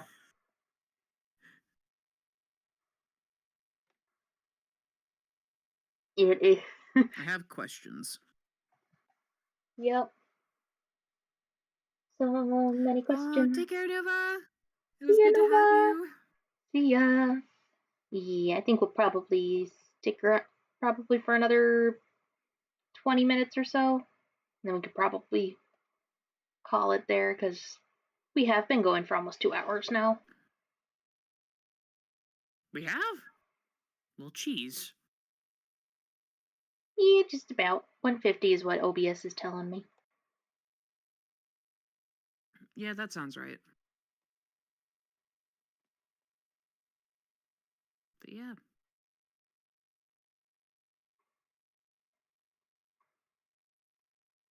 Just my goodness. I do hope I haven't been too negative. I think we've been having a good conversation, kind of, balancing that. We're not mad, we're disappointed. It's like, Yeah. yeah, Time flies when you yap. Oh no. Yeah. yeah.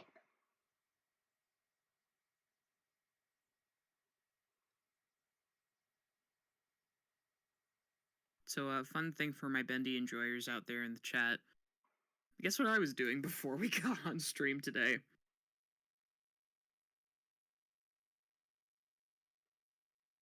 Go on, take a guess. Well, I can't say it because I know. Do you, though? I forget if I told you already. How awful was that? You were working. You were stress testing your cosplay. Oh, that's not what I was going to talk about. Oh, did you finish Boris? Yes. So guess who? I did not finish anything. No. So Boris's gloves are sewn. Oh, that's good. Yeah. No. So here's the story for those of you at home that don't know what's up, because I don't tell everybody this. Um, I have been working on a really cool prop for a cosplay thing soon. I'm making a Boris corpse. And it's like, despite the fact that I have a lot of complaints about Mascot Horror and Bendy right now, I love them with all my heart. I would not go to the trouble of making a Boris corpse. to carry around a convention center if I didn't love this a lot, you know? So his gloves are almost together. I stitched them. My sewing machine was having problems, right? Well, not problems. I didn't realize that I ran out of thread on the bobbin. Oof. So I had to do some work to get that together. I learned how to wind bobbins on the machine, so that was great. So now I've got a couple of those with thread, and then I ran out of thread on the actual spool of thread. It was great. We got it all figured out. It's fine. But yeah, so we got his gloves all sewn after, things failed the first time. And then everything's good, everything's great. I'm happy. But yeah, no, so because chat doesn't know this. So my cosplay act involves I'm going to dissect Boris live on stage. Which is a horrible thing to say. It hasn't stopped being funny to me yet. And I'm so sorry I keep yapping about this. It's all good. I love hearing about it. Oh my god. But anyway, so I'm building a mechanism where Boris's chest can be opened up so I can take his heart out, because that's what you do when you have a perfect Boris, So the way that I have built this mechanism, I'm still like stuffing his body and making it all work. But he's gonna Velcro shut. When I open up his chest cavity, I'm gonna have his heart in there. But before I put his heart in there, I think it's very important that I use this and I put this to good use, right? Because I have to carry him around the convention all day if I want to be able to bring him to, the costume judging and all this other stuff. And it's like, what's the point in having this prop if I'm not gonna have fun with it? So I've made a bunch of friendship bracelets. And I'm gonna put them in his chest and let people pick them out of there. Oh god, what have I done? Kalema. Kalema. I don't know what this means, but I support you, random citizen.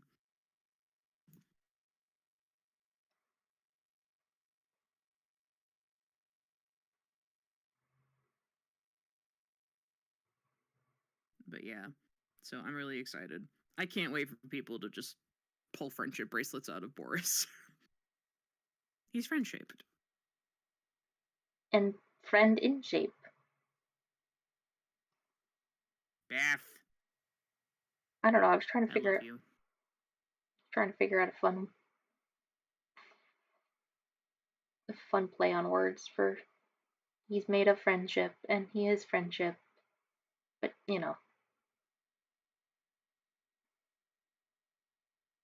It's hard. It's so hard. But yeah, so that's my life. I love that one of my friends immediately went, "Make them his intestines," when I mentioned this. And it's like, no. That's what I was. Okay. Oh my god, it's an Indiana Jones reference. Temple of Doom, where the guy rips out a man's heart for Kali. It's been a long time since I watched Indiana Jones.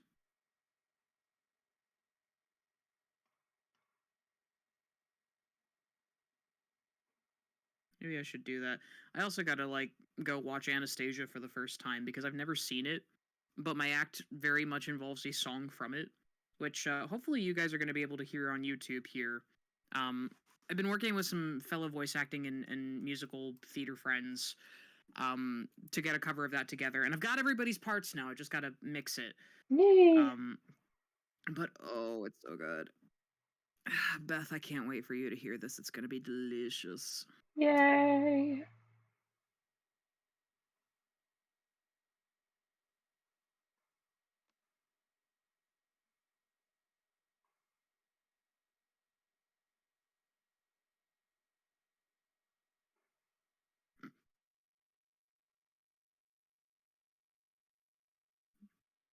Despite the fact that I have made a biblically accurate Boris head, I don't know how to draw this character. Well, he's a funky shape, and he's not. It's like not. He's not even a wolf. It's not a perfect rubber hose either. So it's like far from it.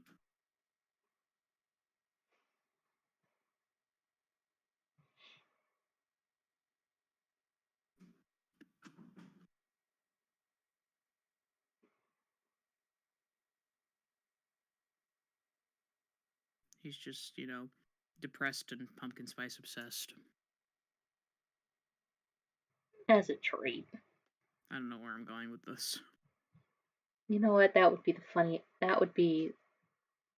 that would be a fun holiday update. I'm gonna be real. Boris is a barista? That and also instead of like chasing after finding hearts and the supplies are all like pumpkin related items like a pumpkin spice latte.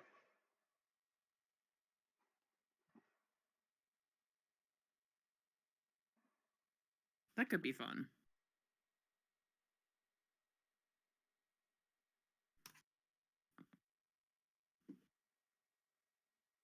Scarves and other shenanigans. Absolutely.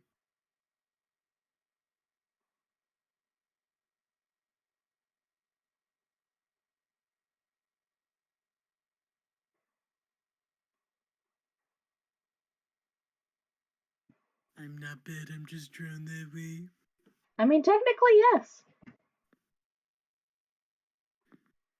I love her so much. That's my wife. And according to the lore of Bat DR, she is drawn that way. I'm gonna scream.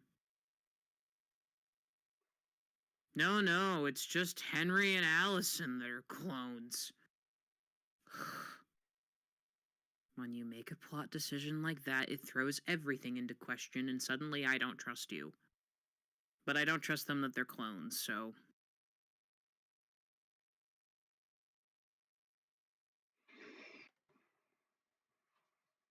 Yep. Like, that is my biggest want with the Cage. If they're gonna commit to the Henry as a clone thing, we better see some repercussions. Yeah. Like, I need some... I need some Henry struggling internally. We need some of that. We need some, how does everybody else handle this information?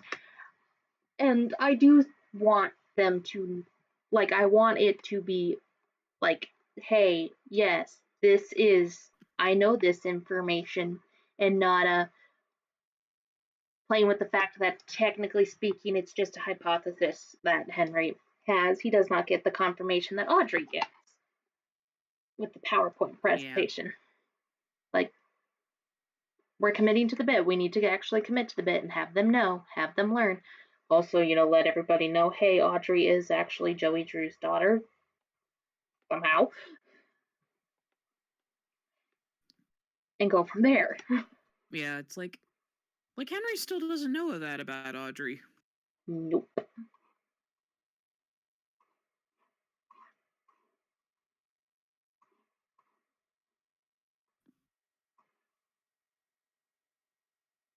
Mm-hmm.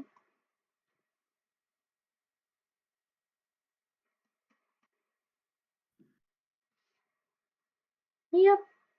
He is. I'm still waiting. Oh, sorry, go ahead. Oh, I was just. He just doesn't know. And that's not fair to us. That's not fair to him. Henry deserves better. Mm-hmm. If he's not going to punch Joey in the face first time we meet him, what is there? Joey, I just want to talk. I just want to talk, Joey. Why are you carrying that X, Henry, buddy old pal? I always carry an X, Joey. Why is it pointed in my direction, Henry? Those aren't so fun. Can I at least get a 10-second head See, start? Joey. No. Aw. 5? Start running. Yay!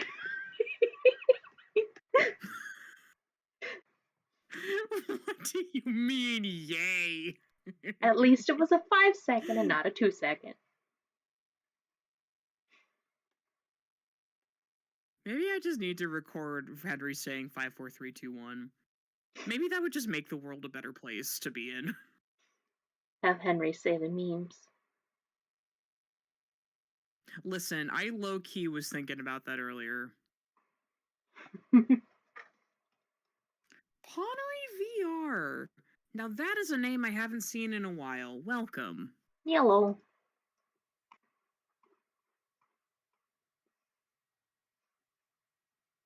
Yeah, so like, what's the word for it?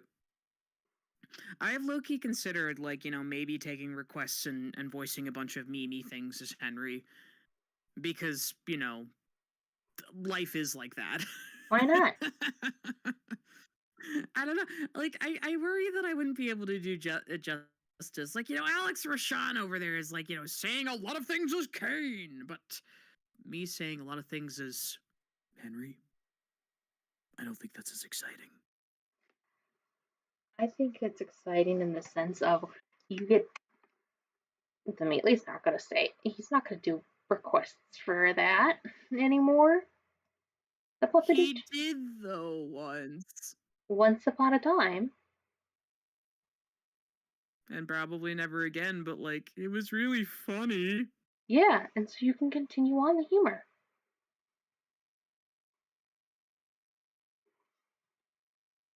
And it'll be fun.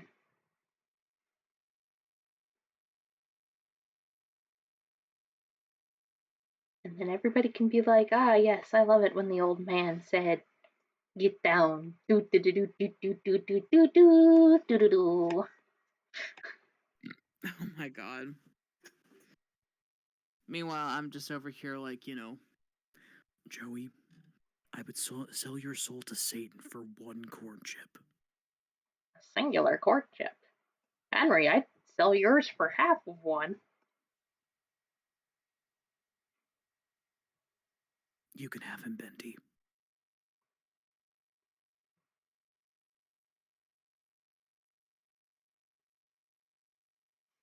Or alternatively, I don't even want him. well, you're gonna have to take a number, Henry. I have a long list. I even have a deli counter.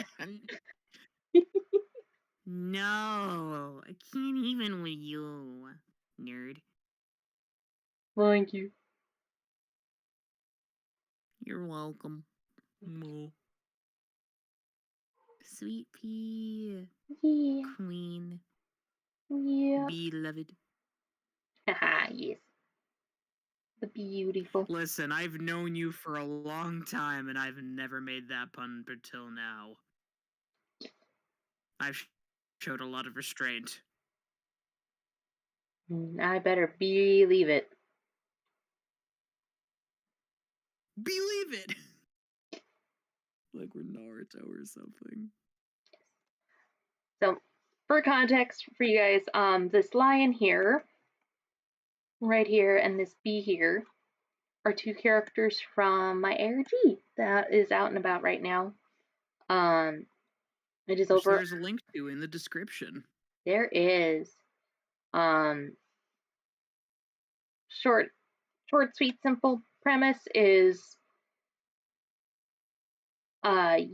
this is a cartoon world of a cartoons. Basically, you guys get to interact with the cartoon characters of an animation studio that no longer exists, and get to see what happens. Get to ask questions. It's been a lot of fun to interact with. Yeah. Sorry, your mic cut you off. I did not mean to interrupt you. Oh no, it's okay. It's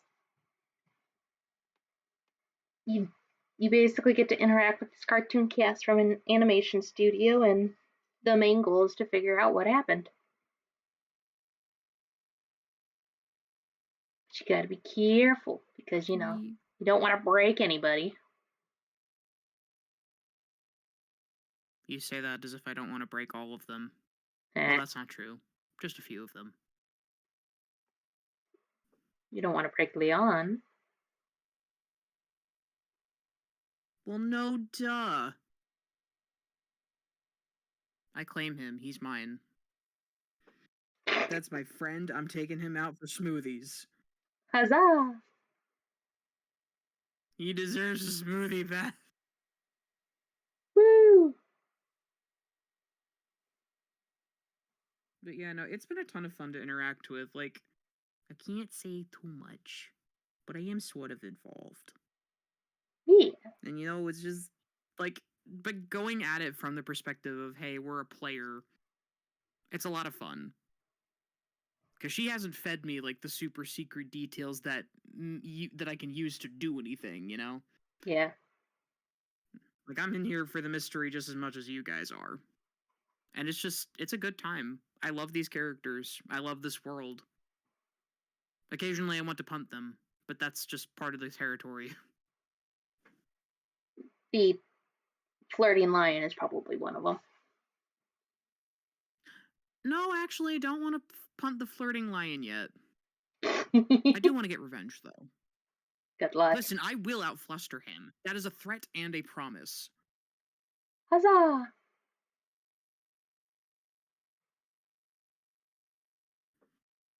But yeah, it's good stuff.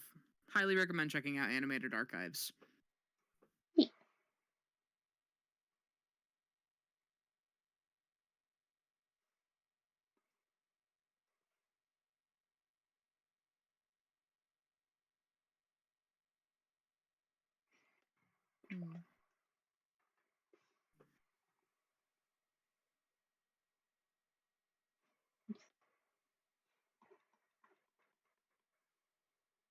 Are there any other mascot horror topics you wish to discuss?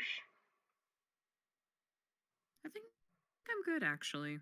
Is there anything you'd like to discuss? Not off the top of my head. Admittedly, most of the stuff kind of, is nothing that's really jumped out at me. Like, oh hey, we just had news drop of this brand new mascot horror game called Pablo's Potato Factory. That it's super scary or something. I don't know. Or like, Don't oh even yes, get me started. or Indigo Park has 3 movie deals and an actual park showing up. So we don't have news like that. Started on the movie deals. Ugh. It circles back to, are we doing this because it would be cool? Are we doing this because it would make us money? Or are we doing this because it actually the story benefits from the medium of movies? I'm not convinced it's the last one.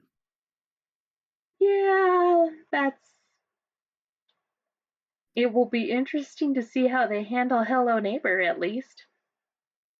That's getting a movie? Yep, that's getting a movie. That story is so abstract and surreal. How are they going to make a movie? I don't know. Please tell me it's not a Dadaist film. Maybe?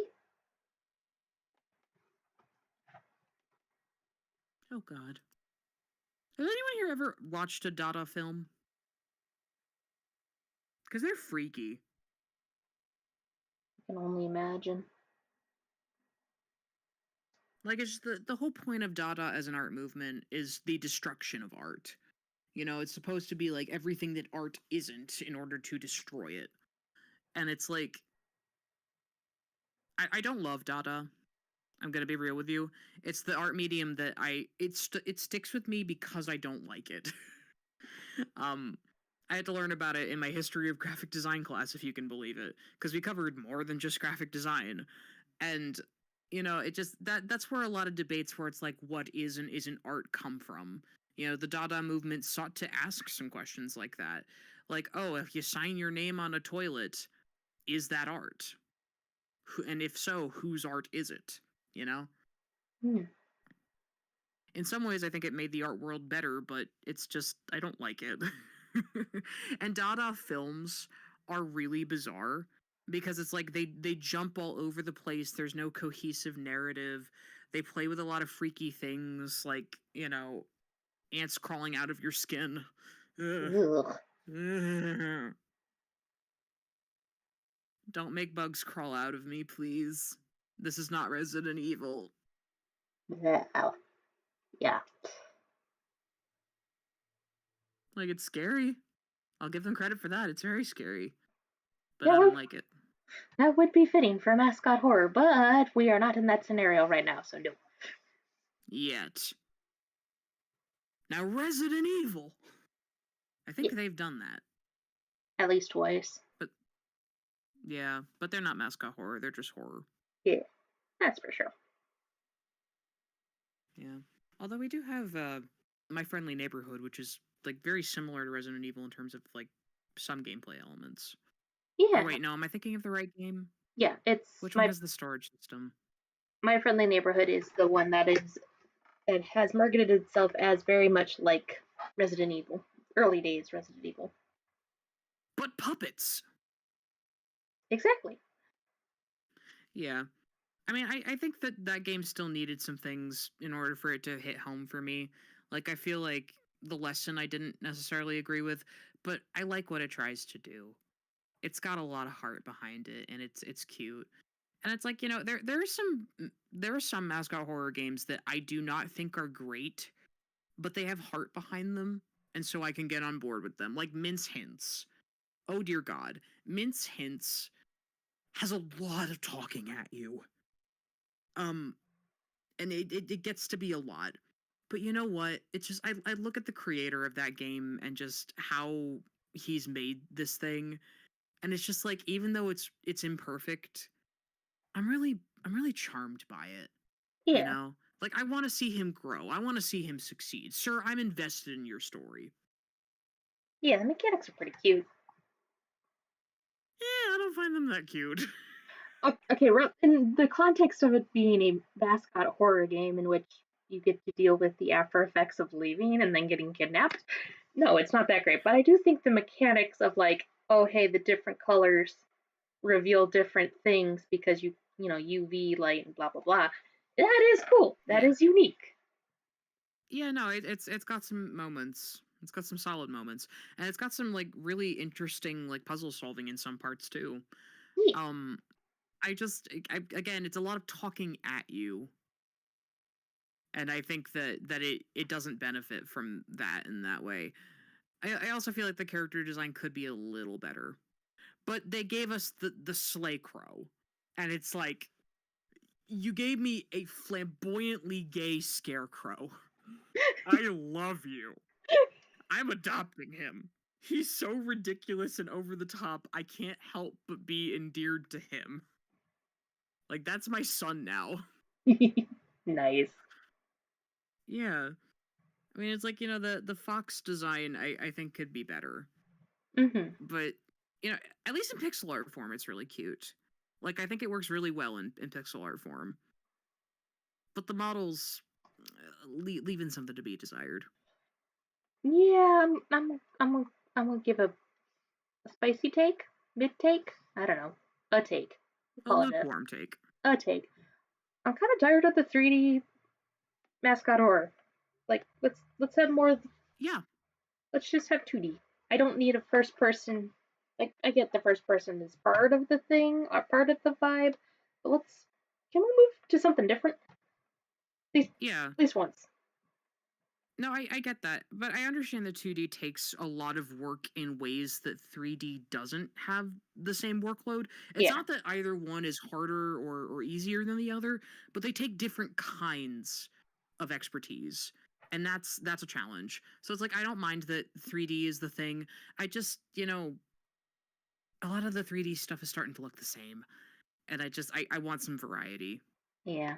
Though I will say, 3D 2D hybrid that I have a lot of questions about. Do you remember Bad Cheese? Oh yeah. I saw the demo of it.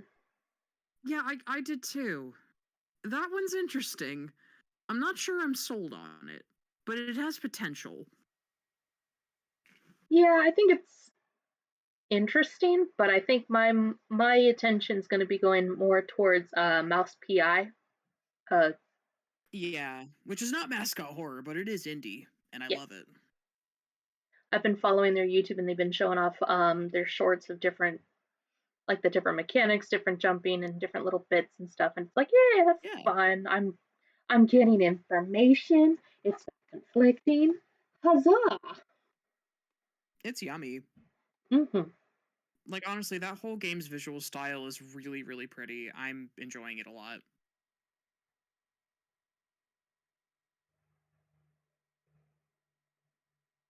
Who?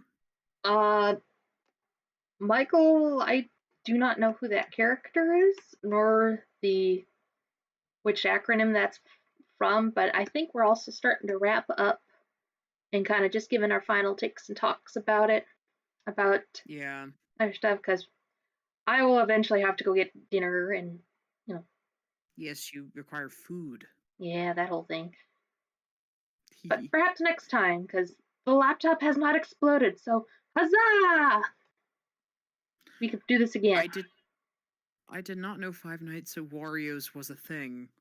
That's a thing? There's like 4, 5, I think. Huh.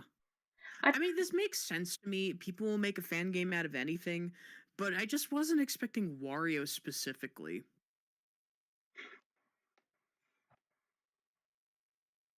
I just remember like 1 and 2 and 3, and I vaguely remember those. And I think when I remember seeing them, they were still strictly like, here's the mechanic of an F, and here's Wario's face. Yeah. It's funny. Like, I don't want to hold us up too much longer, but it's like, I was looking for Kirby fan games a while back, right? Mm-hmm. Because Kirby has been a very fun recent interest I've had, and it's been so self-indulgent and fun. I love it. Um, thing about Kirby though, I'm amazed by how many Kirby FNAF games are. There's like there's 6, at least 6, and I'm like, why? Like, I was joking, oh, there should be a FNAF Kirby thing to somebody, and then I'm like, wait, let me see if that actually exists, and then I was surprised that it did. Surprise! Like, what? Why is this a thing? My boy, no, Your boy. my boy. Ugh.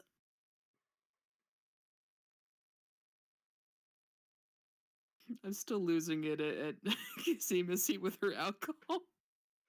Hey, if Kissy Missy doesn't get at least something for all the crap she's gone through in the next chapter, we can just pop there. There's no redeeming Poppy. I say this jokingly, obviously, but let that girl have Yeah, something. A vacation in Maui, a strong drink, a nice pretty bow. Give her something. She has been a put through so nap. much.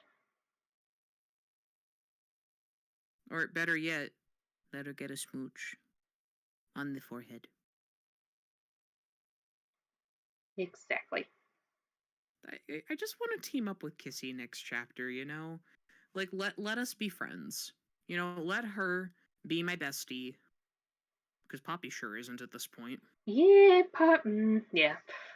Poppy, I think I've said this before, but they have done Poppy as a character very dirty, especially since one can make the argument that she basically she is the reason chapter 2 and chapter 3 and chapter 4 actually happen the way they do. Like had the girl just sat still for like maybe 10 seconds, give us an explanation, and then us being able to carry her, we skip mommy, we skip the play care stuff with catnap.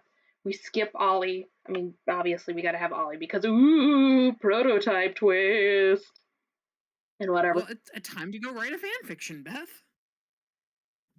Look, I've tried writing Poppy Playtime fanfics, but I always end up doing like the post. Everybody escapes and now everybody's living under the same roof, and it just Yeah, becomes see, so. I tried writing Poppy Playtime fan fiction. but it was like, oh, what if Poppy ended up in the hands of a doll customizer? And it was fun, but the comments were just so, ugh. Like, I'm somebody who lives for my comment section. I love when people say nice things about my fanfic. Thank you. Tell me how much it means to you. That makes my day. But when people were like, oh my gosh, is Poppy gonna be Stella? Because she should be Stella. Shut up. Don't tell me how to write my fanfic. What if I want to have more than one living Poppy? Screw you. Yeah.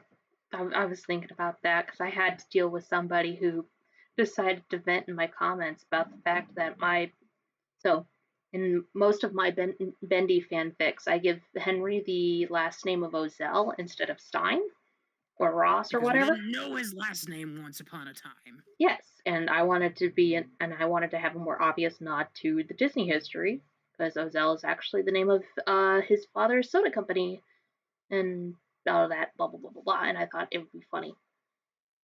So I was also like, the way I'm taking the Poppy Playtime lore, I basically forgoed the ARG. I forgoed everything and whatever.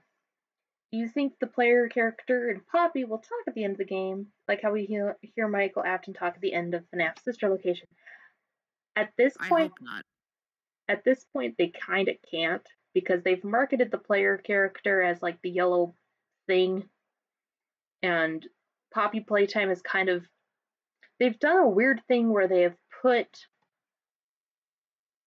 the player character in this weird situation where they're both important to the lore and supposed to be kind of like a self-insert kind of thing where Which, not bad, but complicated to balance.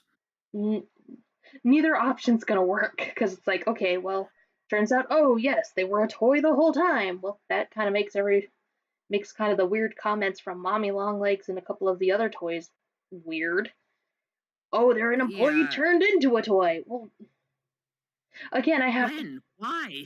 yeah, like I got it's like when you put down the logistics of the plan TM that Playco had, it's like, did we really need to go through all this paperwork just to avoid paying more employees? This seems really stupid, Sawyer. No. No, it no, it feels very stupid. You may have just had to sign like 2 or 3 papers at a time, but this seems like a lot of paperwork to avoid the federal government getting on us regarding missing children, missing I employees, like tax benefits. paperwork. This is a lot of paperwork. I'm here to cause problems on purpose, Laith Pierre. Do you know how many NDAs we've had to try and figure out which ones expired and which ones don't? There's a lot. Nuh-uh. The fuck you mean, nuh-uh? See, this should be our next thing. We should just. This is our next thing. We're gonna do, Harley Sawyer and Laith Pierre being the biggest idiots to ever live. Yes. Which it's just The Office except Playco. No, okay, but why would The Office put Mascot Horror actually be a brilliant concept?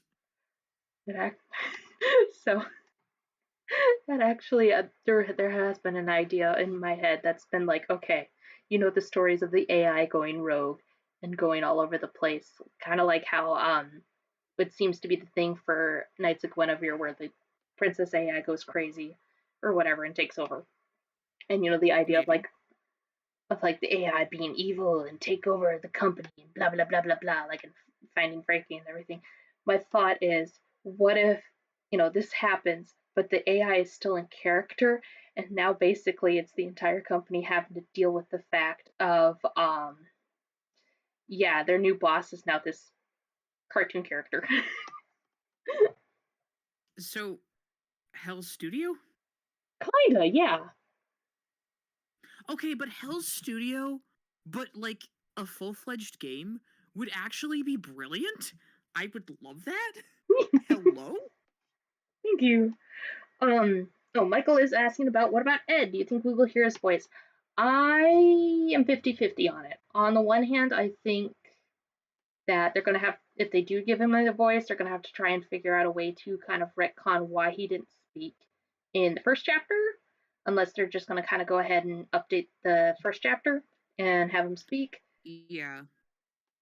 Or, like, I think it would just be kind of easier, quote unquote, for Rambly to be like, oh, yes, I can see your, I can see your, you, something, something, ah, yes, you don't speak.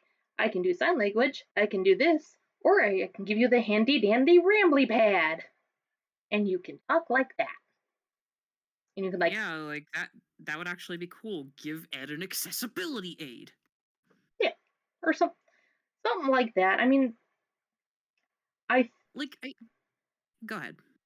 I think Ed is this interesting case because we know this is technically Unique Geese's first game.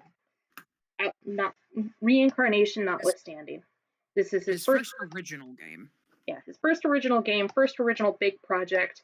And while he has help from other people and stuff, there's still going to be some learning curves of like implementing dialogue at right spots and Yeah. stuff like that. Like Bendy and the Ink Machine was not Meatley's first project, but it was Nope. his first big project where it's like, oh yes, there has to be audio in certain spots that involve Yeah. communication.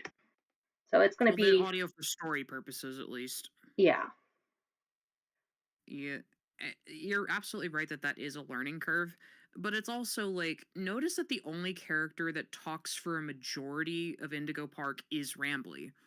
Like, at least for chapter 1, Lloyd doesn't talk. Molly talks at us, and all the other dialogue is text-based, not audio. So it's like, I think part of it is Rambly is the voice, and that's not a bad thing. But I guess other characters do talk in the form of cardboard cutouts and one animatronic, but like it's eh, not. It's just kind of set dressing. yeah. I think that's probably the best way to put it. I think Yeah. I'd say we need to see how chapter 2 pans out, and then I can kind of give a more solid yes, Ed'll talk, or no, Ed won't talk, because Yeah. I think I'm gonna lay my money now, put it on the table, something, something, something. I think chapter 2 is gonna either make or break Indigo Park, in the sense of either it'll do great Really? and then they'll continue to go on and do other projects or the other chapters, or Indigo Park's gonna crash and burn. Yeah, I think they have a lot to prove with this next chapter. They got to prove to us that they will use our money wisely. And Yeah. that's really difficult. So I don't blame them for things taking as long as they have. They should take long for the sake of making something good. But they should That communicate said, it.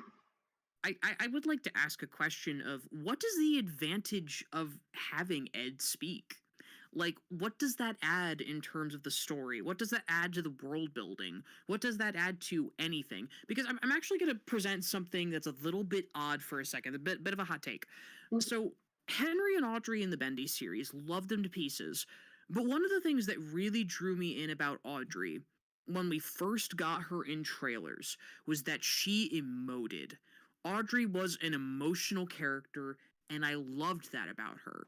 But then we got to actual Bat DR, and it got frustrating with how little she actually talks, how little she actually reacts to the world around her. Um, and I don't feel that way about mascot horror games where we don't get a choice in speaking. I don't even feel that way about Henry, and part of that is because I'm used to that with Henry, but also like we get to the end of the game and it's explained, oh, he's in a time loop. No wonder his voice is so void of emotion in so many scenes. He's exhausted. He's been through this a million times before. Of course he's not going to speak or a ton. Of course he's not going to be like super emotionally invested. He's exhausted. Yeah. I But Audrey, I expect more out of her. But then other characters like Riley from Amanda the Adventurer, little weird that Riley doesn't emote. Um, but I don't expect much from Riley because that's a self-insert character, you know? Yeah. I think with Audrey's case, I think because of the trailers and because of like, hey, we were initially led to believe she is going to be this cool, emotive character. We were kind of expecting Management of that. expectations. And then, 2020 happened, and then the delays happened, and then Start from Scratch happened, and then the game came out. Yeah. So some things took the way of the dodo. Yeah. That happens. Yeah. I think, at least in the case of Ed, for how I'm feeling, I feel like Ed is kind of at this point where he's not quite a self-insert yet, and he's not quite his own character yet, which is why I'm kind of in camp, okay, we will see what happens chapter 2, because I think You don't have enough information. Yeah, chapter 2 is going to, because we're going to get more mascots, and kind of we're going to see more of the park. We're theoretically going to see more of the lore and the backstory of what happened, why it closed, and everything. And then supposedly more voice actors have been hired. Yeah, I think what we're going to see with chapter 2 for Indigo Park is, while chapter 1 was kind of like the demo, the preview, I'll say it, a teaser trailer, we're actually getting the main, like, this is going to be the crux of what Indigo Park is going to be. Yeah. We'll see what happens. Yeah. This is going to be very interesting. For sure. And well, you know what they say about interesting times? You hate to live in them. Ooh, but, boy. we're having fun with it. Okay, last question, and then we should probably go. Yeah, last question, and then we gotta hit the bricks, man. We gotta leave. You need food. Yeah, I need food. But what about Michael Acton? Why didn't Scott only choose that one voice line? Your view. It pertains for ending of Sister Location, where, if I'm remembering correctly, it is they thought I was you, Father. But I'm coming to find you. I'm coming to find you. And then Springtrap going, oh. I do have to ask something. Within that game before that point, do we know we're playing as Michael Afton? Because I don't actually know. I've never played Sister Location. So, Sister Location, there is, I want to say, one technical confirmation of, like, yes, we are playing as Michael or Michael, at least sort of, kind of, See, because it says Mike on the hand unit? Yes, it says Mike on the hand unit. Yeah. So here's the thing. I'm going to reveal my FNAF hot take. And I do not like Michael Afton being the protagonist for most of the games. I don't know if that was assuming that's actually him. Yeah, assuming that's actually him, assuming that the order of timeline, because it's been a while, I apologize. In the FNAF, it's FNAF 4, FNAF Sister Location, FNAF 1, or FNAF 2, FNAF 1, FNAF 3, and then Sister Security Breach, and all that later down the line. I think Sister Location was very much trying to rope everything put it all together in a nice little bow and kind of give some, I don't want to say some semblance, but a cohesive storyline in the time frame of, like, okay, now Scott's starting to get into a groove of, like, this is kind of what I want to do for a story, but also I want to make sure everything's kind of wrapped up nicely, trying to make sure that my story is cool and everything. Because he has, from what I remember, he has gone on record saying, like, yeah, the box in relation to FNAF 4 was kind of explain the story, but then he saw how people reacted to certain elements and decided, you know what, I'm not going to be that crazy, and we're just going to keep the box shut. So he probably did some retconning for that. He did some retconning of, like, okay, I need to make this as satisfying in a way to make everybody happy enough that they can have their satisfying ending, quote unquote, but also keep people coming around. Hmm. So I think Sister Location was kind of like the attempt to put a, like, this is the bookmark for, this is the end of this is the end of the arc for books 1 through whatever, and then we're going to go to the next arc. And hi, Millis. Yeah. Mills. Oh, honey, it's good to see you, but we are actually wrapping up. I'm so sorry. Yeah, we got to get some food and all that jazz. And yeah. So, final thoughts. But to explain FNAF. Yep. So, I mean, yeah, we have discussed a lot about Mascot Horror and shenaniganery. I think, I mean, it's kind of weird because one way or another, I don't know. What do you think, Kat? About Michael Afton specifically, or about everything we've talked about today? I think everything we talked about. Okay. I think Mascot Horror is at a very interesting place right now. Like, we are living in a very interesting time. And that's kind of exciting, but also like, ooh, are we going to keep repeating the same mistakes? I think what I really want to see in the world of Mascot Horror is the devs who are working on things right now paying attention to not just everyone that came before them, but each other.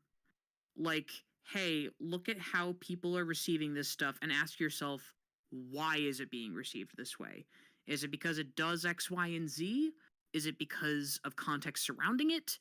Just, I want you guys to ask questions. I want you guys to think critically. I want you guys to make thoughtful decisions. Because that's really all that I want. Because you may be a couple of bros making a game in some of these dev cases, but your fandoms are looking to you for leadership. Your fandoms are looking at you as being the word of God. Use that power responsibly. That's all I ask. Yeah. I still love Mascot Horror. I have my complaints. I have my frustration. I have some concerns. But ultimately, I wouldn't have those concerns and continue to stick with this if I didn't see something magical in all of it, you know? Yeah. Like, Bendy may be annoying me a little bit right now, but I would not be planning to go to a convention cosplaying as Alice and having people reach their hands into Boris's chest for friendship bracelets if I didn't love it. Yeah. It's about the love, it's about the passion, it's about the joy. Like, Mascot Horror is fun, and I love what I do. Yeah. I love what we do in this space, and I want to continue loving it. So please, do your best. I'm counting on you devs to try. And it's okay if you fail, it's okay if you don't succeed, it's okay if you make mistakes. Please make mistakes. That's how you learn. But don't lose sight of what's important. Go and out there, have a good communicate. time, and make something heartfelt to you. Yes, and communicate. And communicate. Please. Communicate and manage expectations, please. Please. Pretty please. We beg. Yes. Yeah, my thoughts are pretty much like yours. So, is there anything that you would like to tell the lovely people of the stream? Go follow Beth's ARG. It's really cool. Also, I voice in it. Yes. And you should listen to that because it's really good. But like, Beth did such a good job, and the art is so pretty, and it's such a fun story. Please go follow it. Please don't let me be the only one sending questions on the blog. Because, you know, to be fair, I'm not the only one sending questions on the blog. There are lots of great people, but we want more of you. We want to play together. Let's go. Yeah. All right. Thank you, Kat. Yes. If you want to play the ARG, the link to the Tumblr is on the description. It's animated-archives.tumblr.com. Kat's links are in the description as well as my own links if you want to get snazzy and do that. And then maybe we'll do some more. Maybe we'll do another round of the mascot drawing. Yeah. Or yeah. Yeah, But let us know in the comments if you want to see this again. and thank you guys so much for hanging out. It was a great time. And we'll see you next time. Bye bye. Take care.